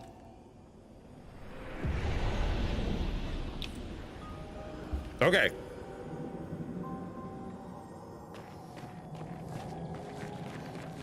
I don't know why I came down here. But I feel like I don't want to miss anything. All I did was fight a boss. Okay, well.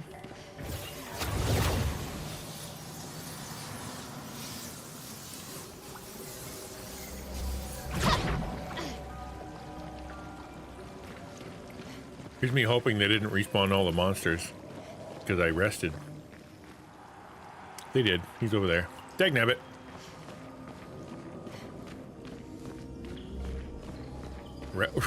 Ransom Ottawa pelted Samus with a cupcake. Pelted. That's a good word. How many of those rocks do I have? Do I have 2 or 3? 2. Of course I'm the mean one. Maybe you were trying to offer her a cupcake and it just went poorly.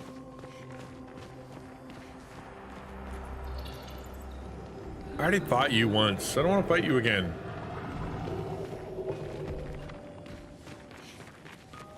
We'll go back and around. This game of combat has entirely too much combat.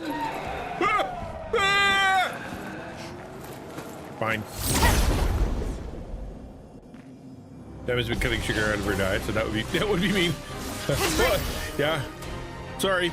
We have to. The only way we can deal with this is to throw them at you. Not like you're gonna eat them. All right, that's something. Can't believe I gotta fight these guys again. I didn't want to.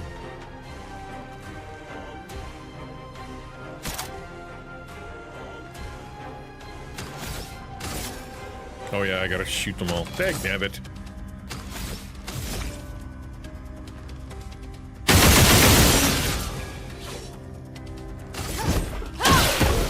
There. Let's kill that guy. Nope. Nope, nope, nope, nope, nope, nope, nope. Stop being dumb. Shatter. High lightning to all enemies. Yeah. No. Because he won't actually get hurt.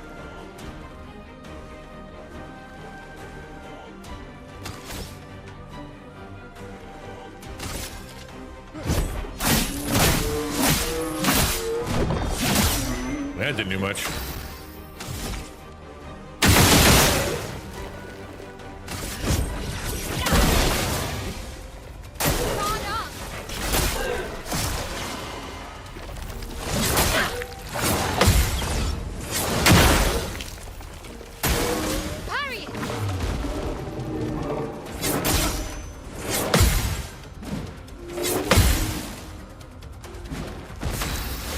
Former employee, now VP of HR. Saw him passing in the casino. Said my mom email him as to why I was fired.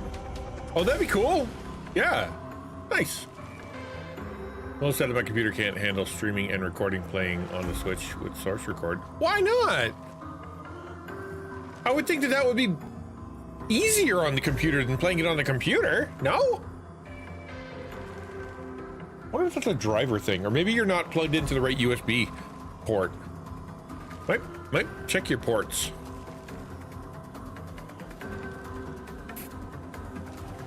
Yeah, you shouldn't. Yeah, shouldn't be gambling anyway. It's bad for you.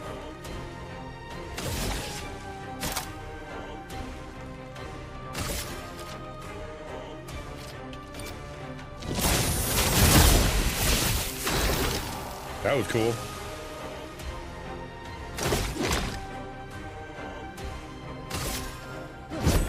For those who come after. What?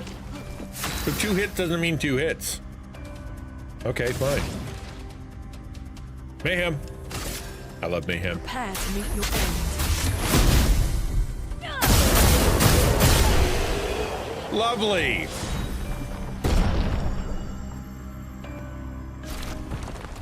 Now I want to find that other rock. What I'm doing here, man? He's not the other rock. There it is. Crap. I don't want to fight him. Fine. Whoop. Crud. I don't want to fight. Oh, okay, I can hit that guy. Cool.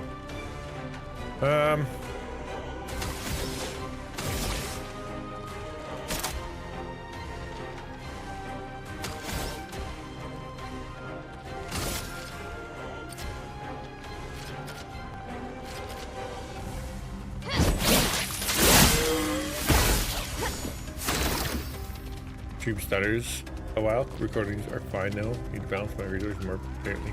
Let source record more for making YouTube videos anyway. Yeah, but still, like, that's just weird. I don't know. It sounds weird because you think that all the, you know, processing is happening by the Nintendo. All it's doing is running a single source. I don't know. Get them computer guys to be like, actually. So yeah.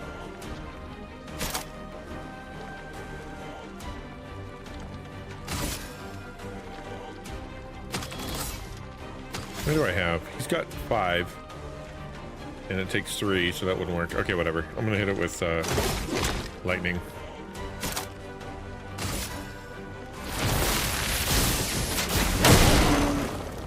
A storm is coming. Sure is.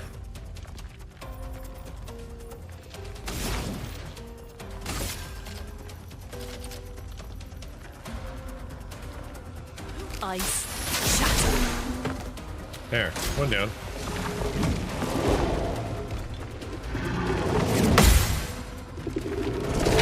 Ah!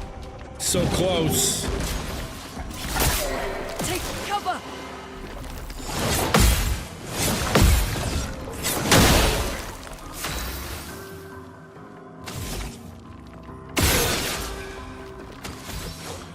Hey.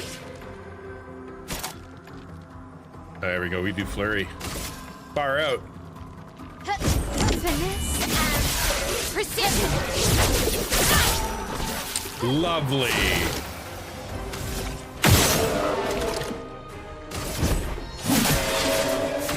And then ice, I think, is the weakness. Earth and break damage, 5 hits. Let's use that. Let's shake the earth. One did damage, but not a lot. Get ready.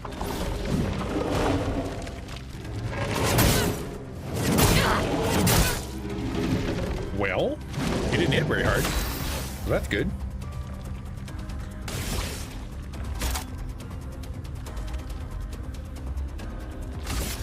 Oh, dang it. I hate it when he's wearing a shield. It's so annoying. There we go.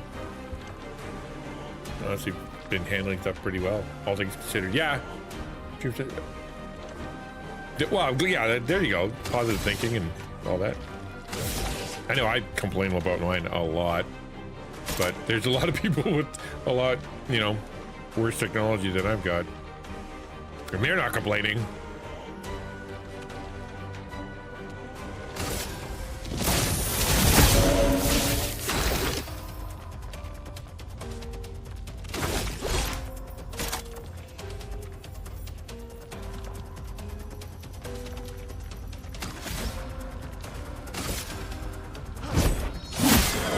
Let the ink flow.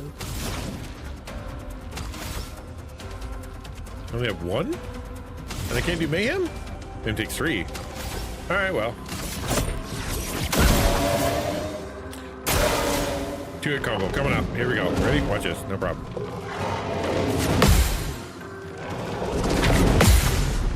Suck it!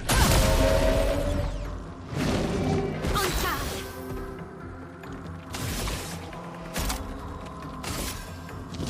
On fire.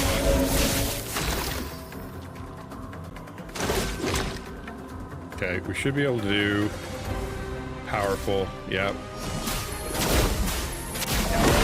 This should finish it because she's gonna be hitting hard. Oh wait, no! Don't shield! Dang damn it!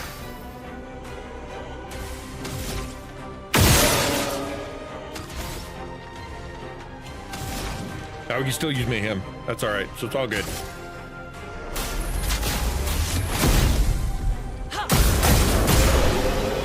I like mayhem. I'm not spoiling it much. All I'm doing is run around in the dark. Run around in the dark fighting things I don't want to fight. Where is it? There we go. Lovely.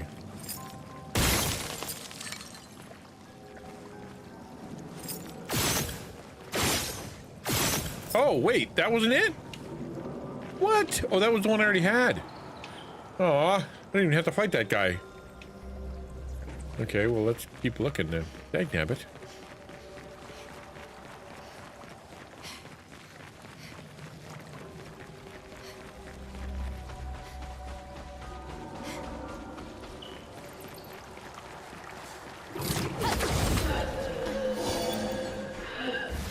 Whoops. There's a lot of fighting down here. I don't like it. This girl needs an AoE. Just does.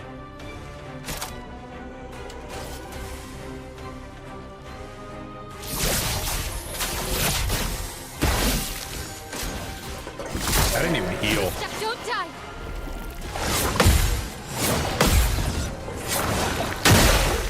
Точка сам. Точка сам.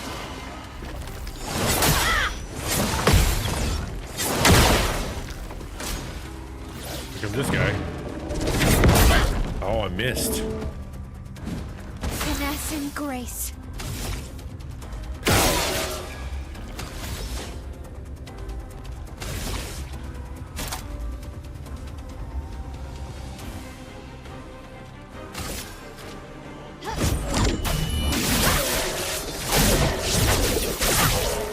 That's pretty good. All right.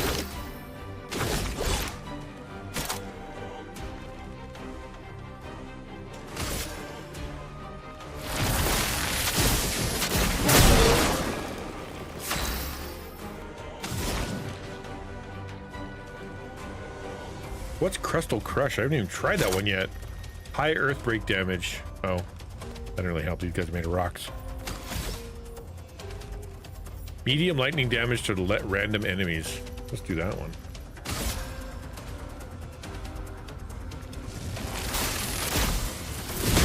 Lightning. Strike! Danger!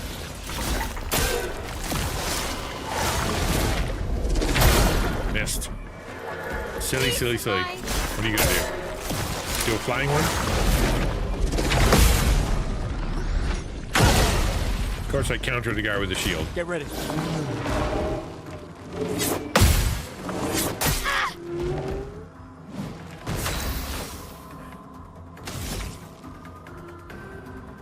You know what? I'm just gonna kill that guy.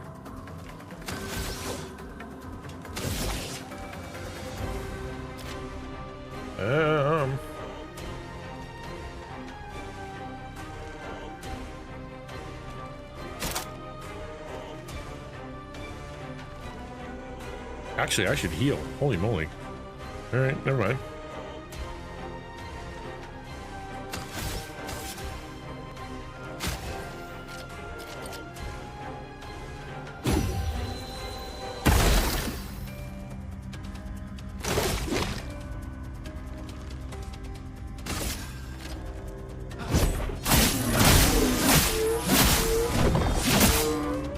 Chrome Good. is flowing.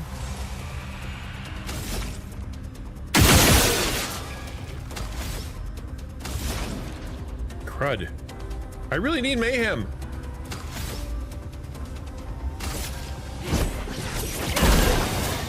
Gustav, don't die! Gustav, don't die. Okay. Gustav, don't die! Okay. Brace yourselves.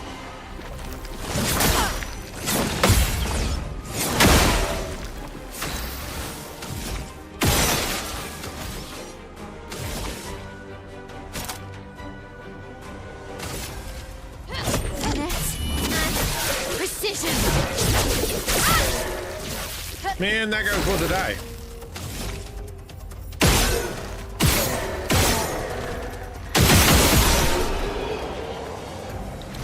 When in doubt, shoot them in the face.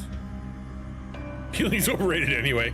Let me try and dual PC setup going next time to next year. Probably gonna happen. Oh, I highly recommend it. It is infinitely superior. Gotta have a good router though. Doesn't work without a good router. Aha!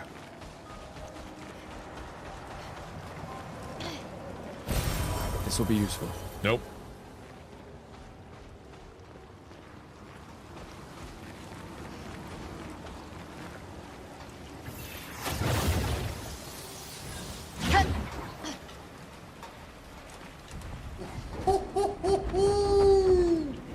Flurry is over there. Ooh. But I sense something scary. Oh, super.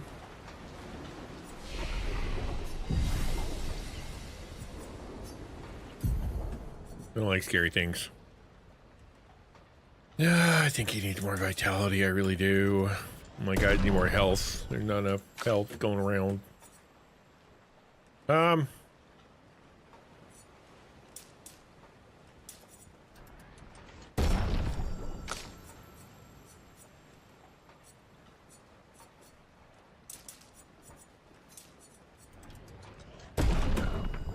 What do you get? I don't know. You get random. I'm just gonna give you random stuff and hope for the best, since I don't actually believe you are worth anything. 7, still not 10. 2. Low single. No, we gotta save that up. 3, still no. 3, still no. Okay. Let's go see something scary. Sounds wonderful. First, we'll drink a bottle of NyQuil so we can talk like him.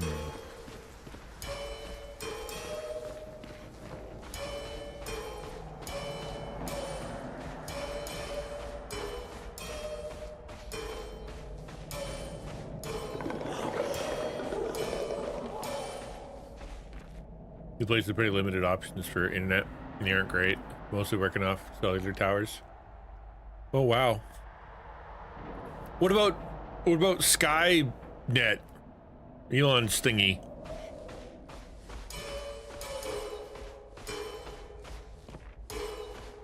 I don't know if you can stream off that. Like, has it got good enough lag?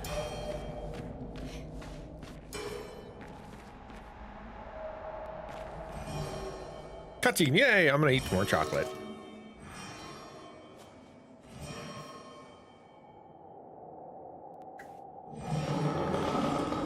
Hey there, buddy. Wanna be friends? He could be nice. We don't need to judge.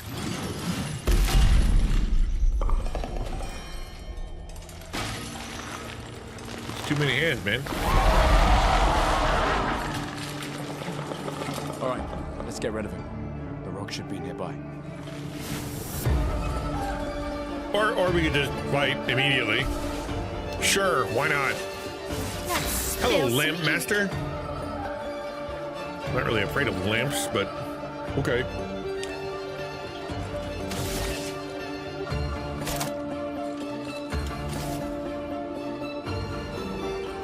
Shields up. Red alert.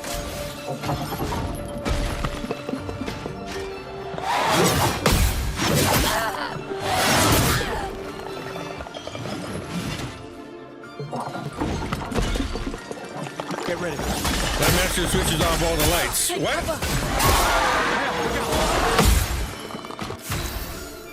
Dizzy. Bummer. This is a side effect that makes it harder for the character to aim. It's okay. Aiming's easy. Oh, can I shoot his lights out? Yes, I can.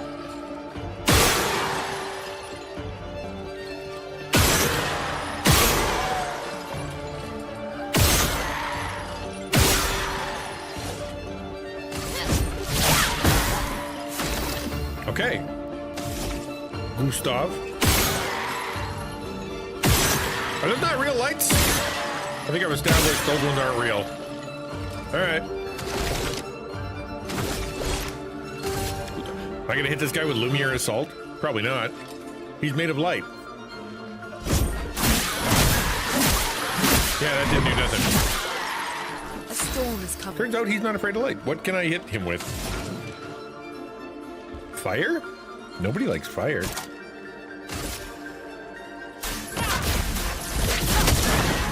There we go. That's not bad.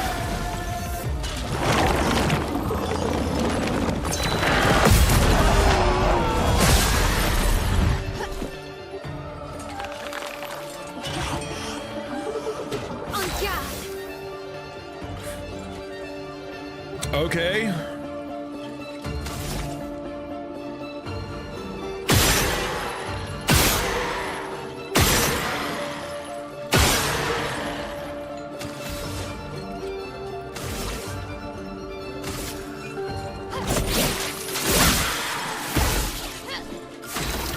Cool.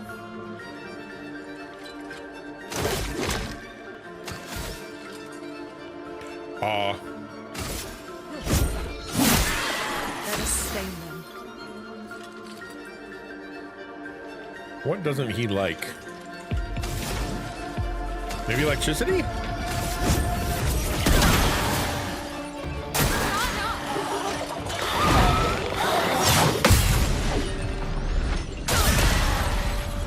This guy telegraphs his stuff real fast, real easy.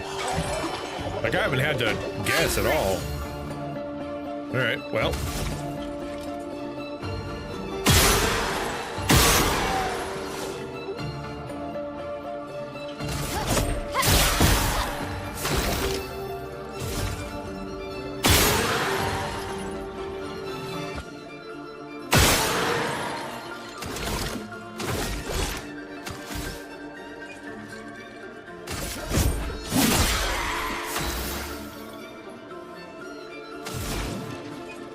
What about... Oh, Mayhem. I have access to Mayhem now. Prepare to meet your fate. Hey!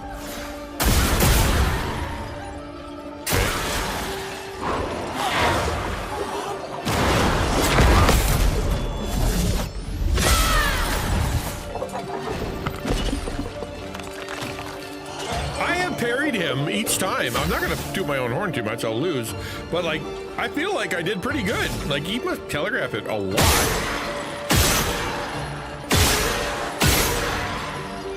All right, well.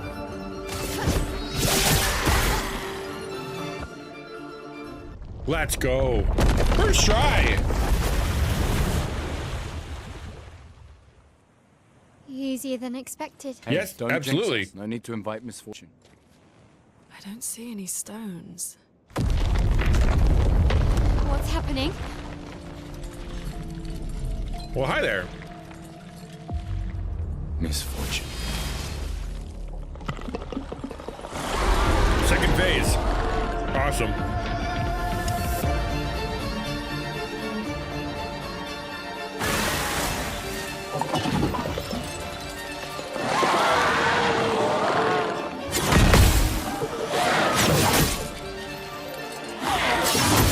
Okay.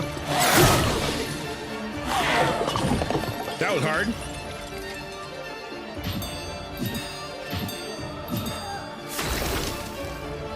I don't think I can shoot those lights. I can, but they don't do much.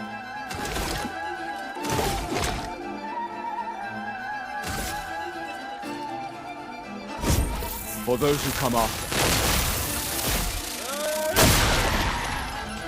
Chroma is flowing. It's something.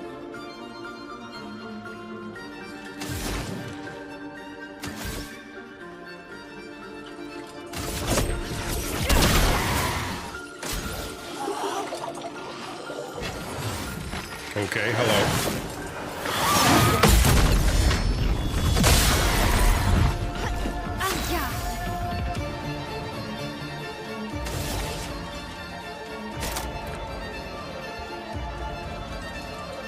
What would be smart here? Probably guard up.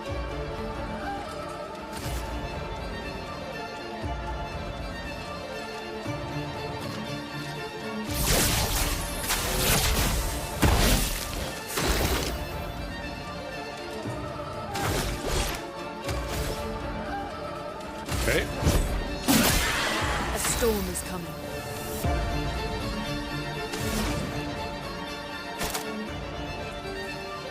Medium earth damage. I wonder if earth is his weakness. Because he's light. I don't know.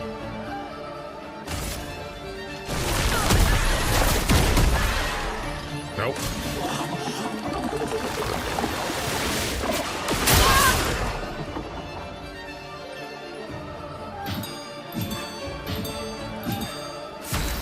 Silence is a status effect that prevents the characters from using skills.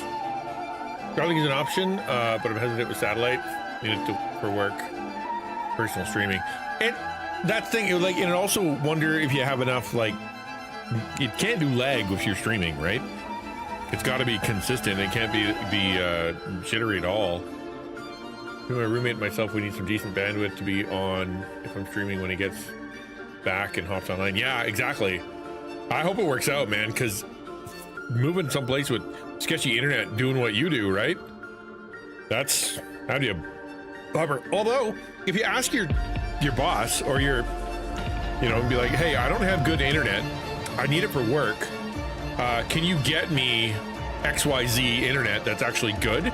Maybe they'll do it. Stranger things have happened. Finesse and grace.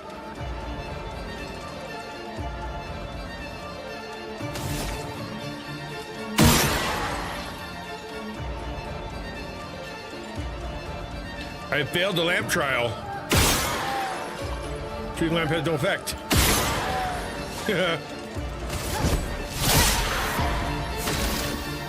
Okay, well.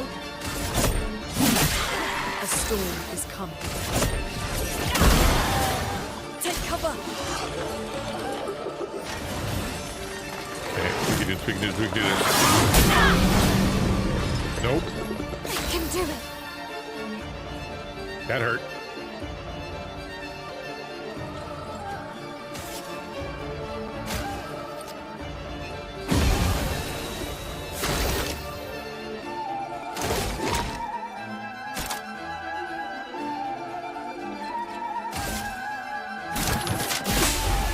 Danger.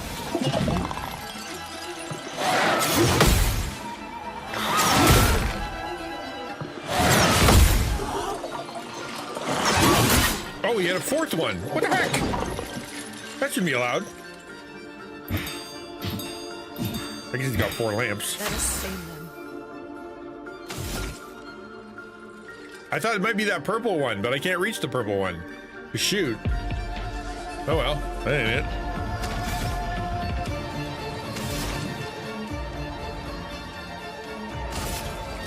Prepare to meet your end. This is a big, long fight. Golly.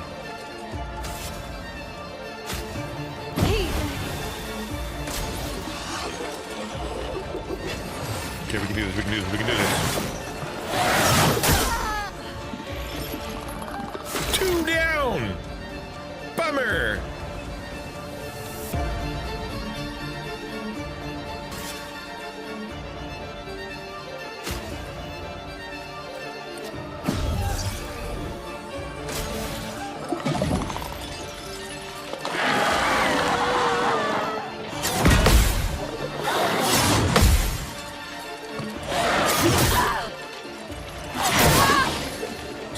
Well, that could have been worse. Way worse.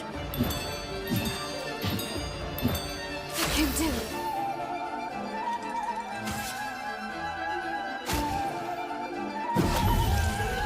I won't lose again. Okay, he needs to use heal. Yeah, we need recovery. Second wind. What does she do? Nothing.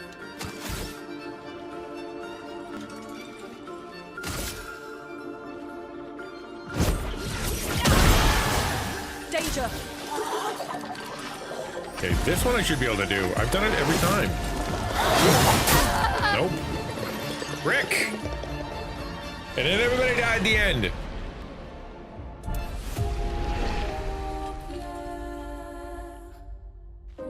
Yes, I want to retry the battle. But can I hold on? Let me switch up my stuff a little bit.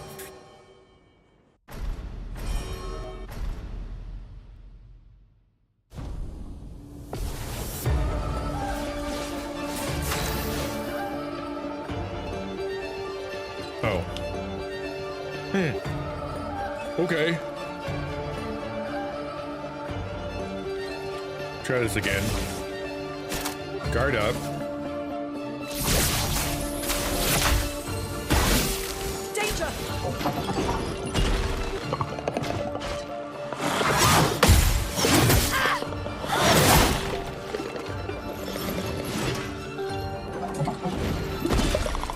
This is the first phase. Get ready. Oh, that sucks.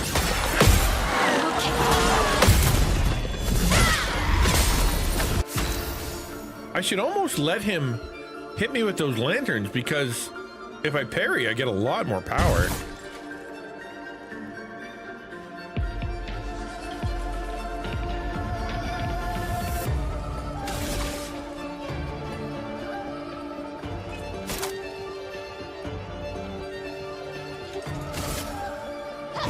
Finesse and precision.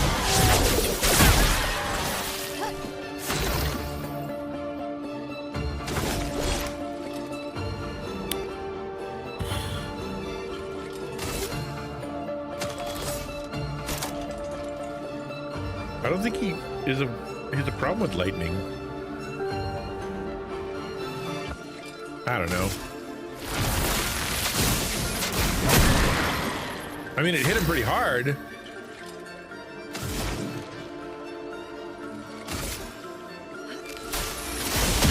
But I haven't seen anything that gives him weakness yet.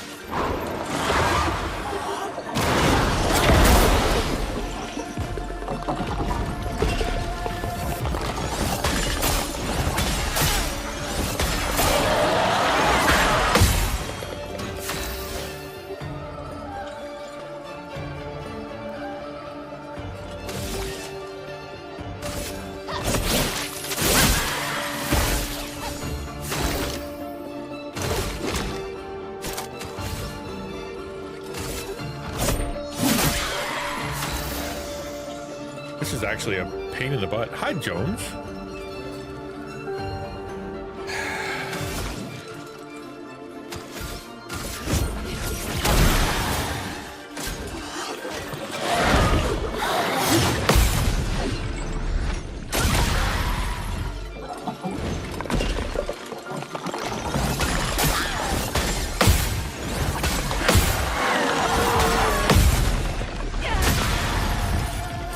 You get the parries right and it hits a lot harder.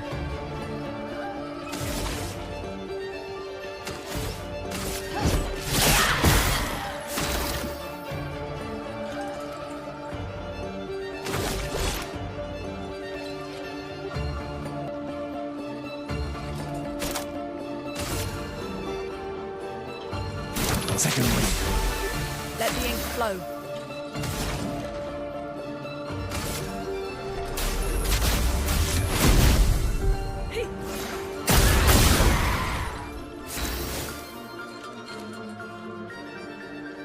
Okay.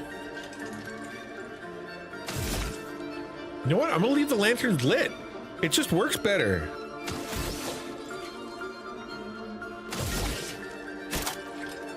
Put the guard up. Shields up. Take cover. And then prepare for the hit.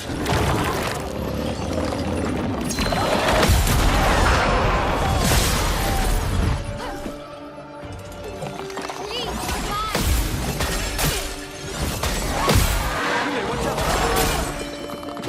Yeah, that works so much better.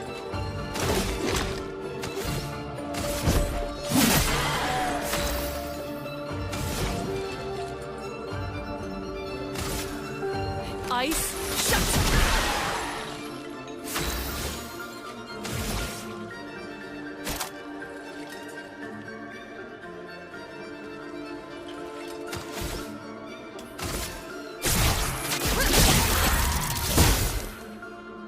There. So now we skip. He's gonna buy E33 this past week, but all that stock. Danger. Oh, it's a jump. I just remembered what that yellow thing means.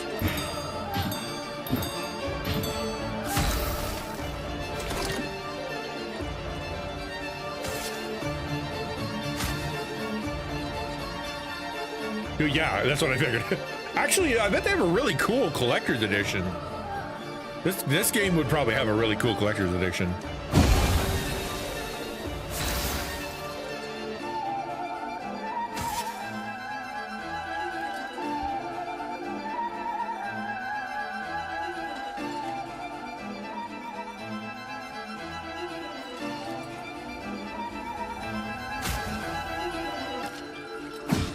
Dodge this stuff. Come on. Dang it. That hits so hard.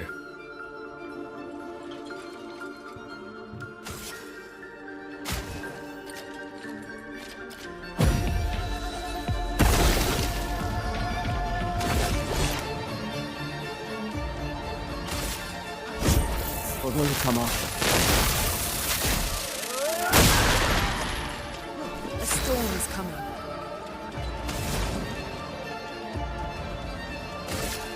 Prepare to meet your end. He's resistant to... Hey, watch Okay. out.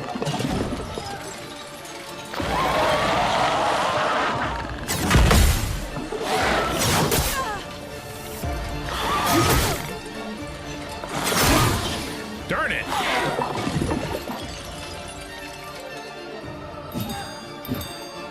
He hits so hard. Well, he hits a bunch, I should say. Not even hard, he just hits a bunch.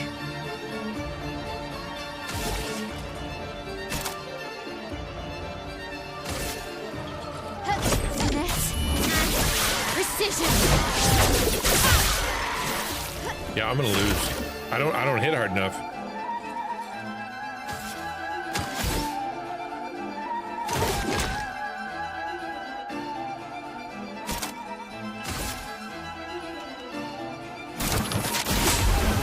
Gustav, don't die.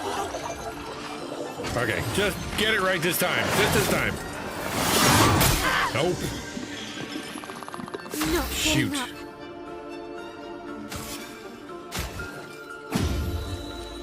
On me.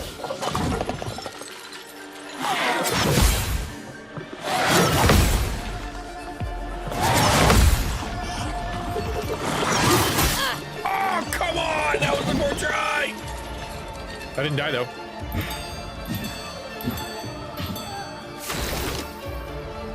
You got Final Fantasy Tactics, though. I'd imagine that's not like a story game, right?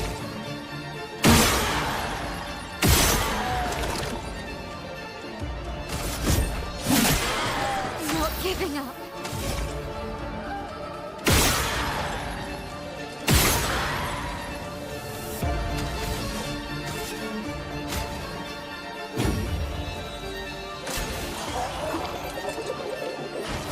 This is do or die. If he hits me, I'm dead. I'm dead.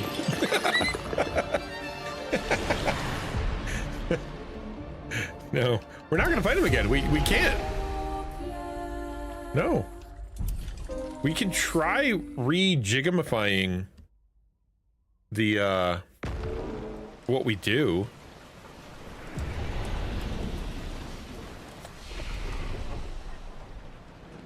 Like, if I go here and we try to, like, I'm not set up properly. I think that's part of it. Not set up properly. So let's see if we can set up properly for what we're doing here. Okay. So what was his weakness?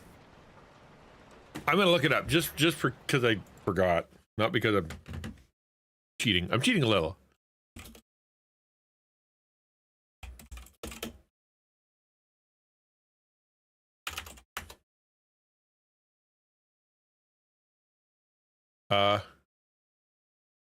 He doesn't have a weakness.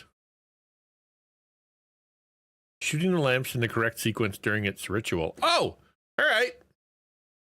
You got to shoot the lamps in sequence during its ritual. That was helpful. Wouldn't have figured that one out myself.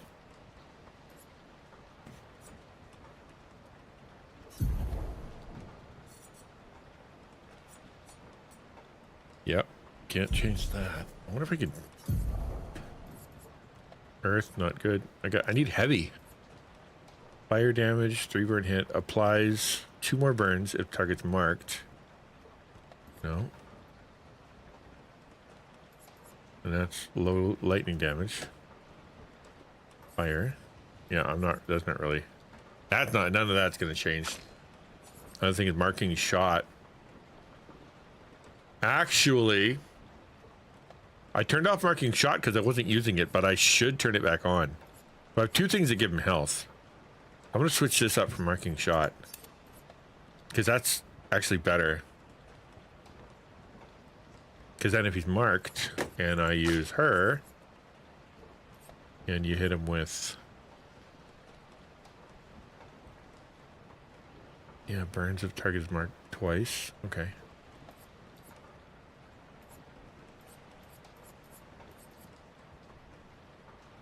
Cool. All right.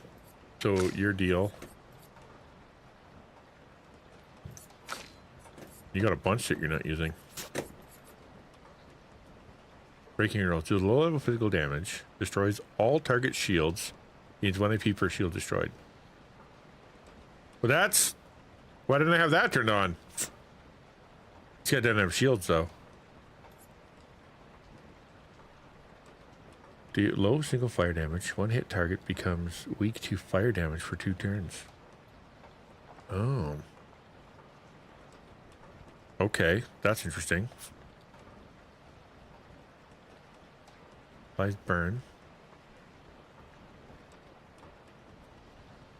Why don't we load up with fire stuff? So let's get rid of Swift Side and do weak to fire. What's this one? Guard. Flurry's good.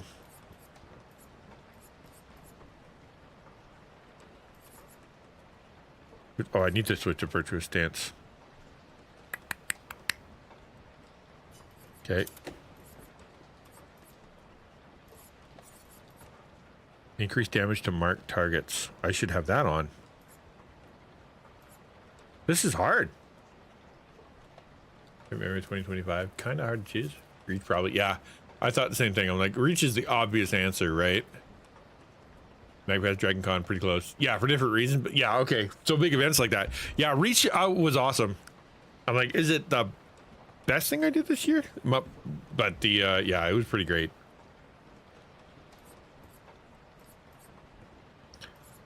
I'm gonna switch this out for Pierce, that one. Because then I can mark. And we put Gustav and I got marking shot. He can heal from fire. Or he could recover. I think I'm going to do this one instead. because I'm gonna be, yeah, everything's gonna be fire. It's all fire stuff. Okay, so deals applies more if it's marked. Okay, we gotta switch that out for ice.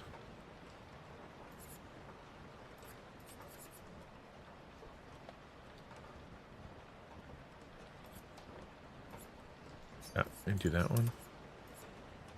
Okay. Now, if we go here, we go to our luminous. We got to do some fire stuff.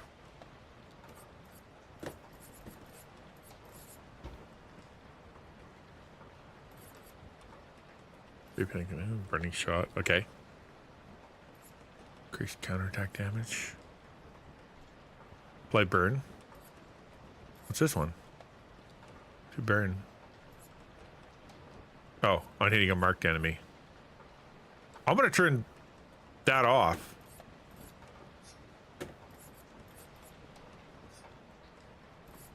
Is it? Why are you turned off? Oh, cause. What? Oh, it's because my picto is on. All right. What are my pictos? SOS power. Apply burn on hitting a marked enemy. I think I'm going to remove that one. And we're going to switch it out for something better. Perilous parry. Take 50% less damage but can't be healed. I don't like that one. I'm going to have to remove that one. No longer gain AP on parry. 1 AP on getting hit. Well, I get hit a lot. I get hit more than I parry. Yeah, okay, that one. Oh, I can't use it. Oh, that's dumb.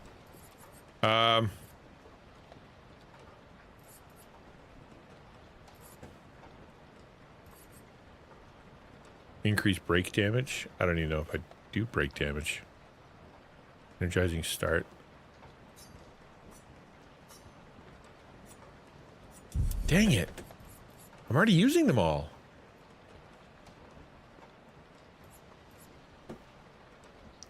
One AP on parry. Like 1 AP on parry is not enough. That's not enough. Every hit has a 50% chance to deal 50% or 200% of his damage. I'm gonna use that one. Yeah, we're gonna do that one because why not? Okay. Augment to first strike. 50% increased damage on first hit once per battle. Hmm.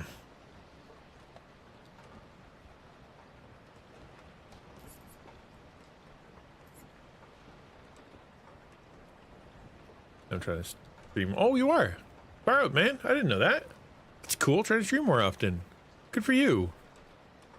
Like on a schedule or just like when you fit it in? Actually, I think I'll make it my last year of conventions, or at least Dragon Con. I want to go to Reach again. Like Paul could choose between Reach and paintball game again. Well, like I guess the question is, which one did you walk away from? Like more positive, energized, you know? Well, I fitted it. Okay, that makes sense. Like which one filled you more? I guess is my question.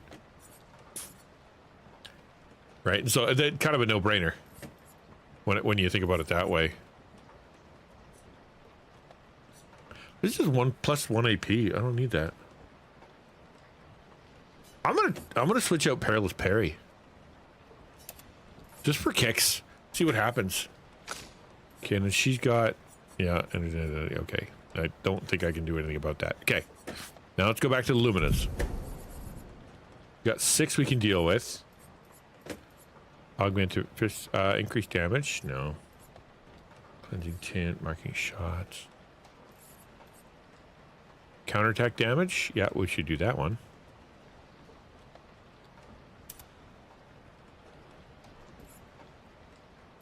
And then if I remove that one,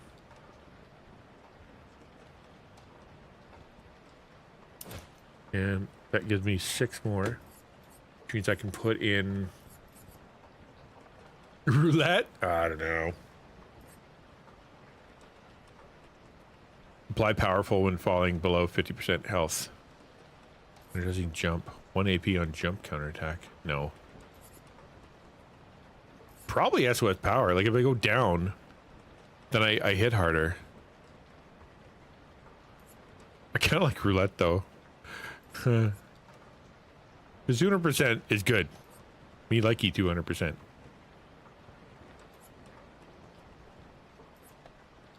But I can see that getting me killed. Ah, man. Let's try it. Let's just try it. Got 5 more.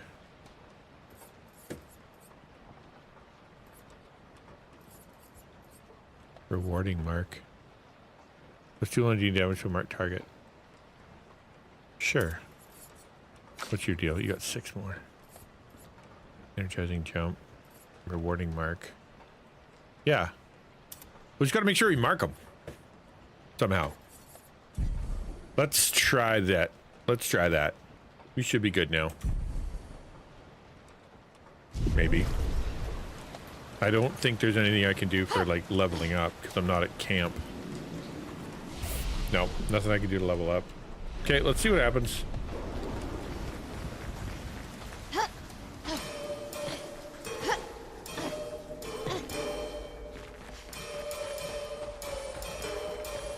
So the trick is I gotta pay attention to when he lights his lamps, what order when we're in the second phase.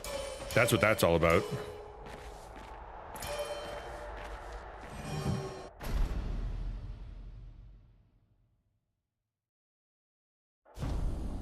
Okay. Brain on.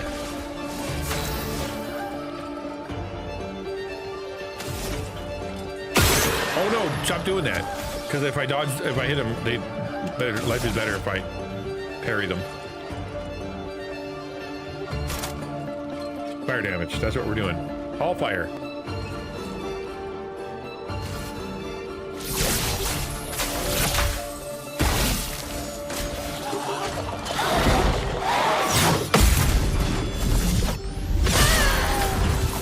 Wow!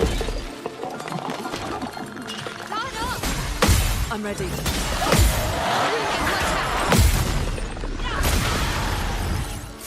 Parries, baby. It's all in the parry. Like this game should be called Parry Quest 2025.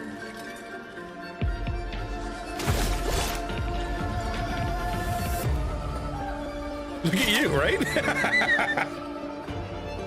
Applies mark. Let's do it. Take him down. He's now marked. I can't remember why I did that, but we're gonna keep trying.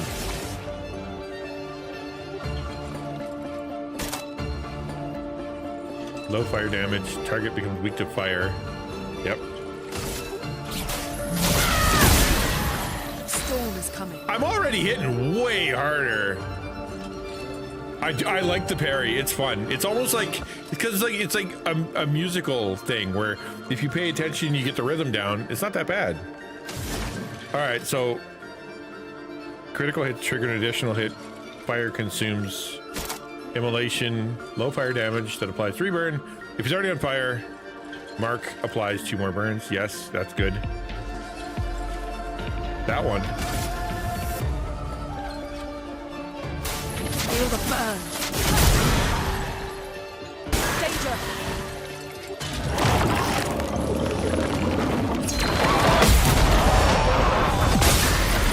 Suck it, loser. Dodge Gustav. Get ready. Get ready.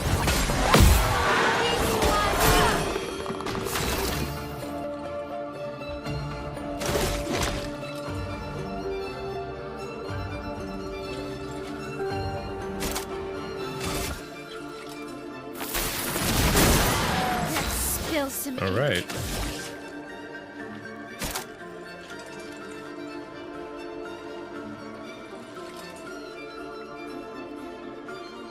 I've got a lot I can hit him with, though. This should finish him off. strike. Yeah. Well, that went a lot better. Make some games. I wish I had stuck with the game development. Dude, it's so much easier today.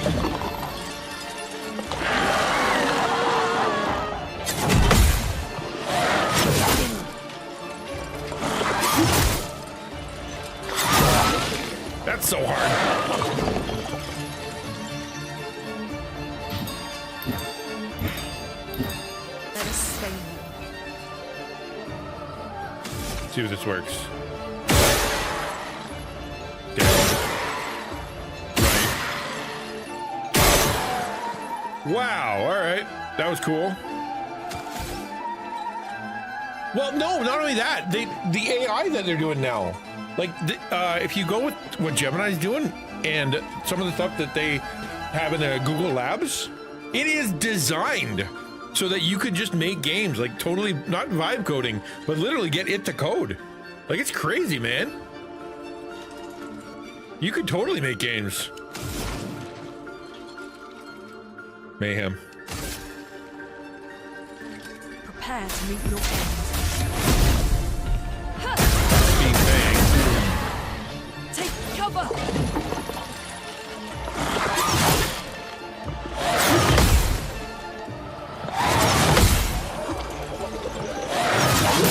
Darn.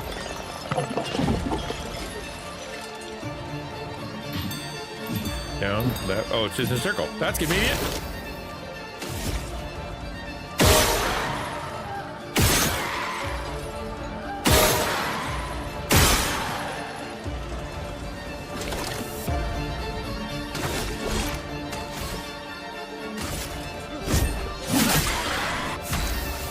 I'm dizzy. That's okay.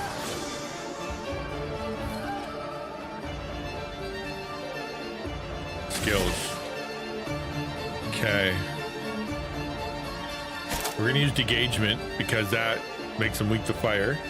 That's what we want. A storm is coming. And then immolation applies 2 more burns if he's marked. Risky medium fire damage.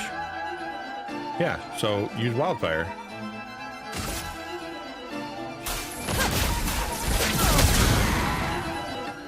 Skill. Oh, that's great. What? That's a jumper. I gotta jump that one. Okay. Left, down. Okay, start with the left and go the other way. Okay.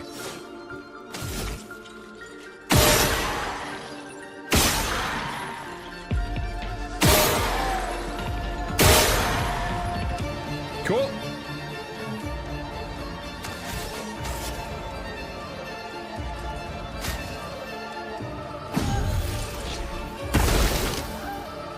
Neat, now it's your turn. So he's burning, which means I can use the health recovery. No. I can do marking shot, I suppose. Take him down.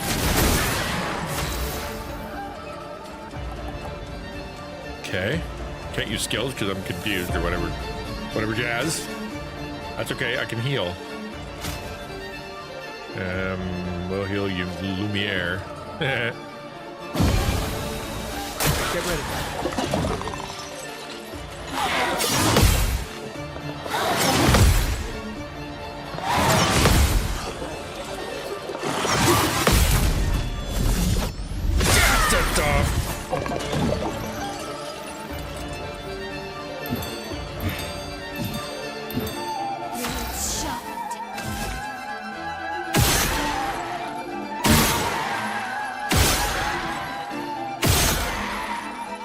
What? What? I got it wrong? Impossible.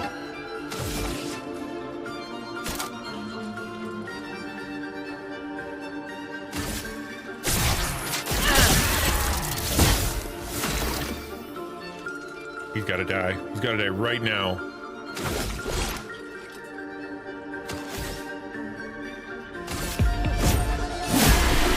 Yes! Dude! That actually felt like I knew what I was doing for a second there.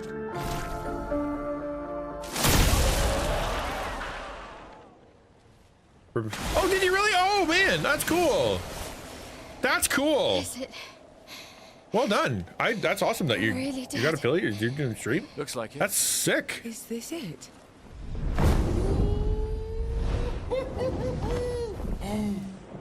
Flory.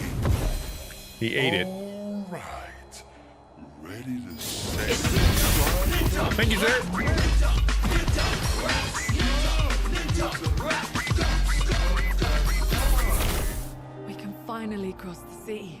You don't happen to have some wine stashed away, do you? Wine? Hey, you can do this. I hate water.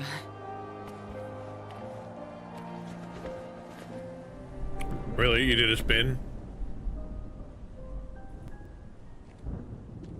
She doesn't seem that far now, does she? Yeah. Wanna throw one more rock? The others are waiting, but... You might reach her. Okay. All right.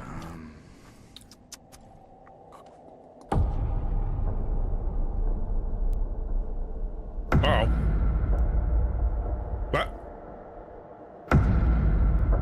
Oh, it's a dude. Ooh, what about that one? Is he real or in her head? That's the question. Yo! I can't pause. Sorry, can't pause. Well, you know, like I always say, it's not about the run. It's more about... He was real.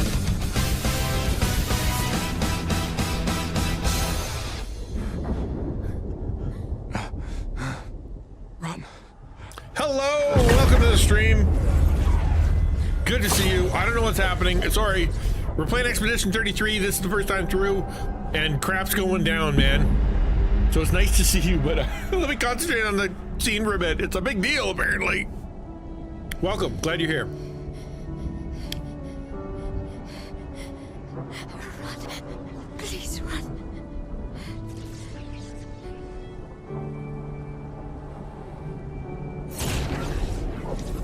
Oh, is that Andy Circus? Yeah, okay. I mean, it is motion capture, so why not?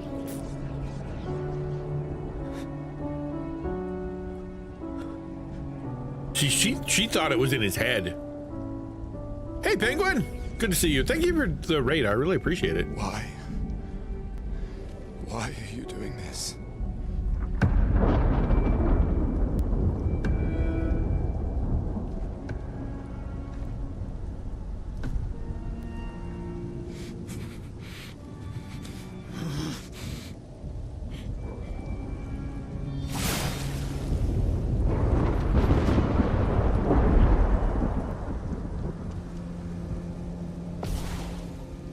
I gotta fight him?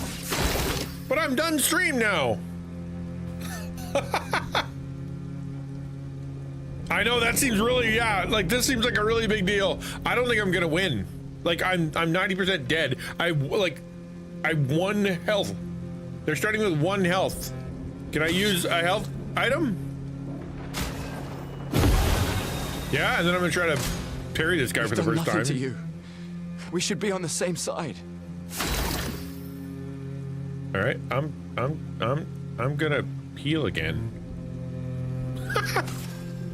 Yeah, all right. Should I attack him? I feel like skipping my turn. Give me some more. Let's give me some more energy, since he's not actually fighting me.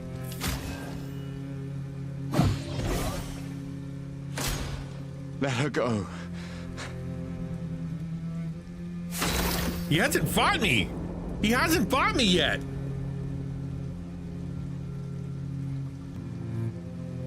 I'm gonna skip my turn.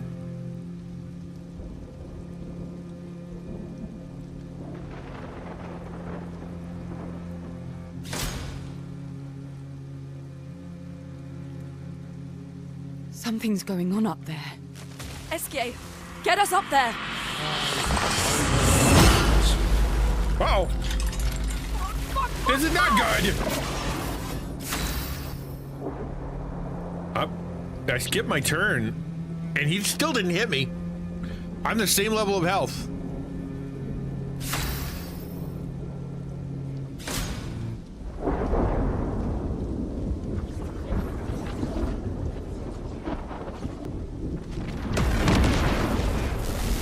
I think cutscene me wants to fight, though.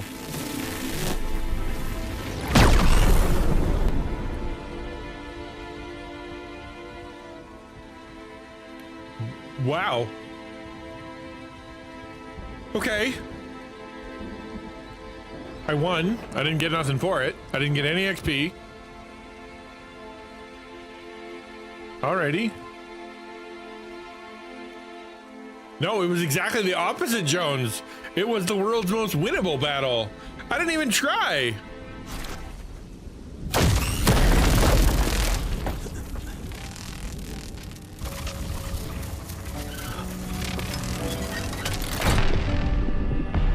Okay, all right, cool. I was using that though.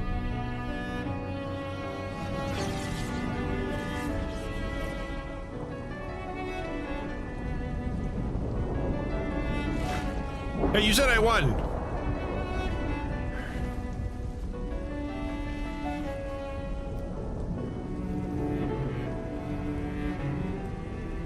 For those who come up. Right? No. You promised!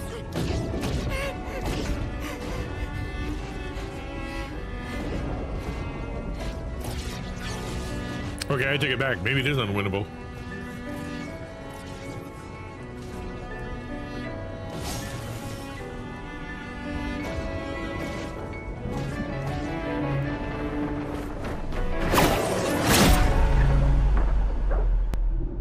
Dude, I did not see that happening. And yeah, spoilers for days, man. What the heck?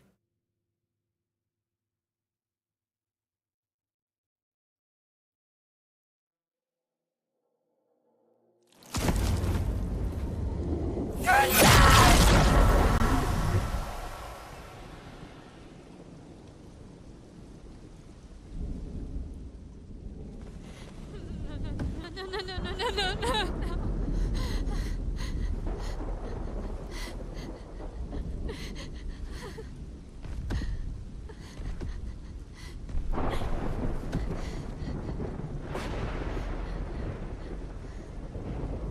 You gonna kick him into the ocean? You won't yet understand. But this is a kindness, not a cruelty. Oh, then he hits him with the old Kamehameha soul punch. All right. You let her come. You know she's too weak for this. How could you let her take such a risk? You only care when things are right in front of you. My sweet child, you were supposed to stay home. I told you not to worry. But since you're here now, just stay put. What are you saying? You must go home, now. This does not involve you. When this is over, we'll go home together. No!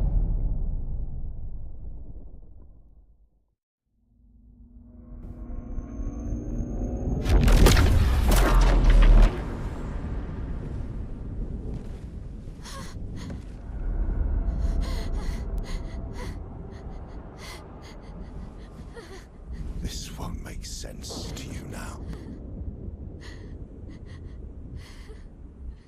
But we both want what's best for our families. I'm sorry you're caught in the middle, but I did try to warn you.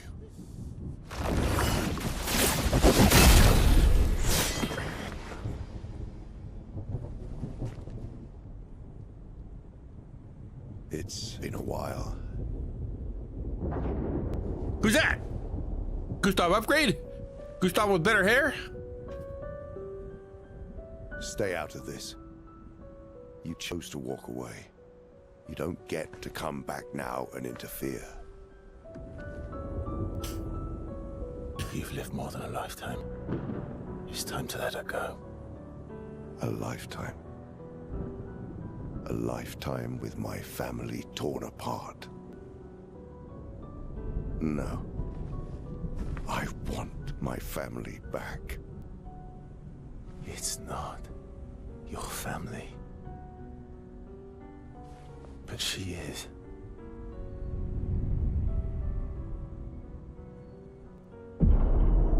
Ah, You would use her. you want to upgrade? She chose to come. I didn't make the rules between you two.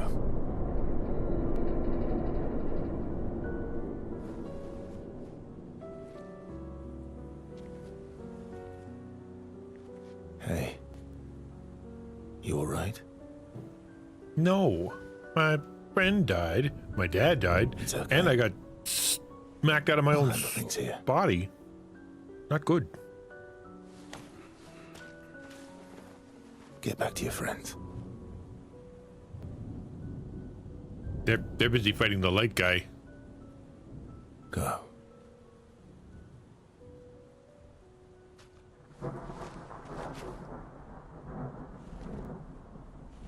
So that's it.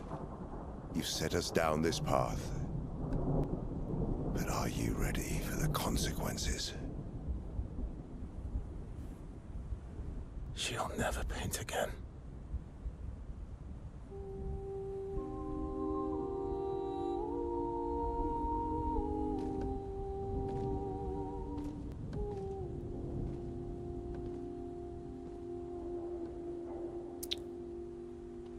I really wish I hadn't spoiled the ending for myself, but I didn't think I was ever going to play it. I don't understand the ending because I saw it out of context. But when they're talking, I'm like, that's what they meant. I don't really know what they meant. Bacat Camp. All right. Welcome to Bacat Camp.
No pickle on my burger. No.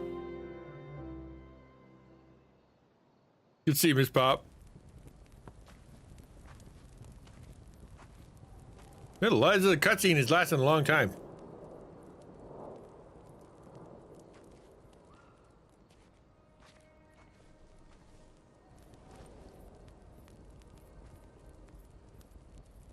I don't want to play with the other one, though. Last time we sat together like this. Gustav's so much In the, easier to play. Easier to morning sword with a parents. gun. Seems like every time we're together, it's to grieve.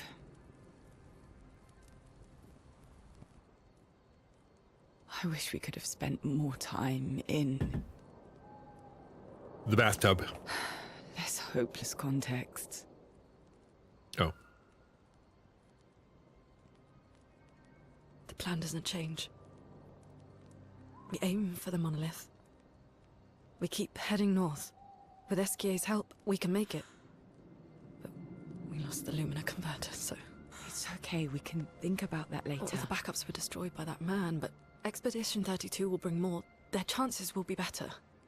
We need to prepare them. I should update our journals. but- Hey.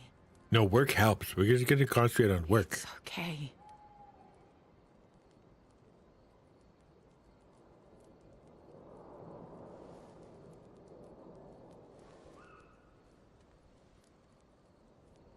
Tomorrow will still come. He didn't know that. They got floating hand monsters. Who knows what's going to happen?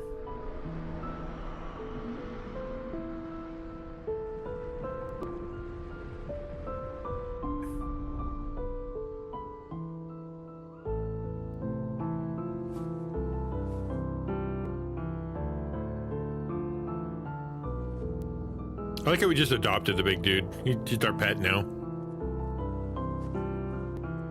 Ciel, Right? This seemed important. It's one of those, it couldn't get any worse. If you want to reach the monolith, the best path is through the quarry up north. Who are you? And where did you get that expedition uniform? Strange way to say thank you. Sorry I couldn't save your friend. I'm wearing an expedition uniform because I, too, am an expeditioner. What? What do you mean you're an... I've never seen you before. First expedition. Expedition 0. Expedition 0? But how are you alive and not... Old? I don't know exactly, but some of us stopped aging and were not affected by the gamage. Some of you?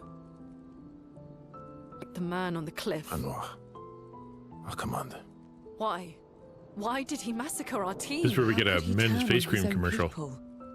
He believes his immortality is a gift from the painters. Because of Nivea. Killing her would kill him too, and he enjoys living forever. And you don't. Burying everyone you know while you live on can weigh you down a bit. Hey, Katrina. I couldn't help your friend, but perhaps I can help you. You want to join us? If you have the company. Yes. You should have a lot more practice. His XP should be like 1 billion. So, if I want to kill Renoir, I have to kill the paintress first.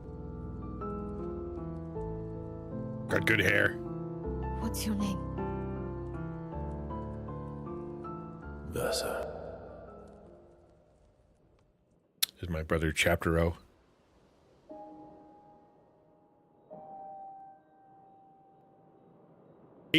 Vampire? I don't know, man. He's I don't know what he is. But I know that I need to go.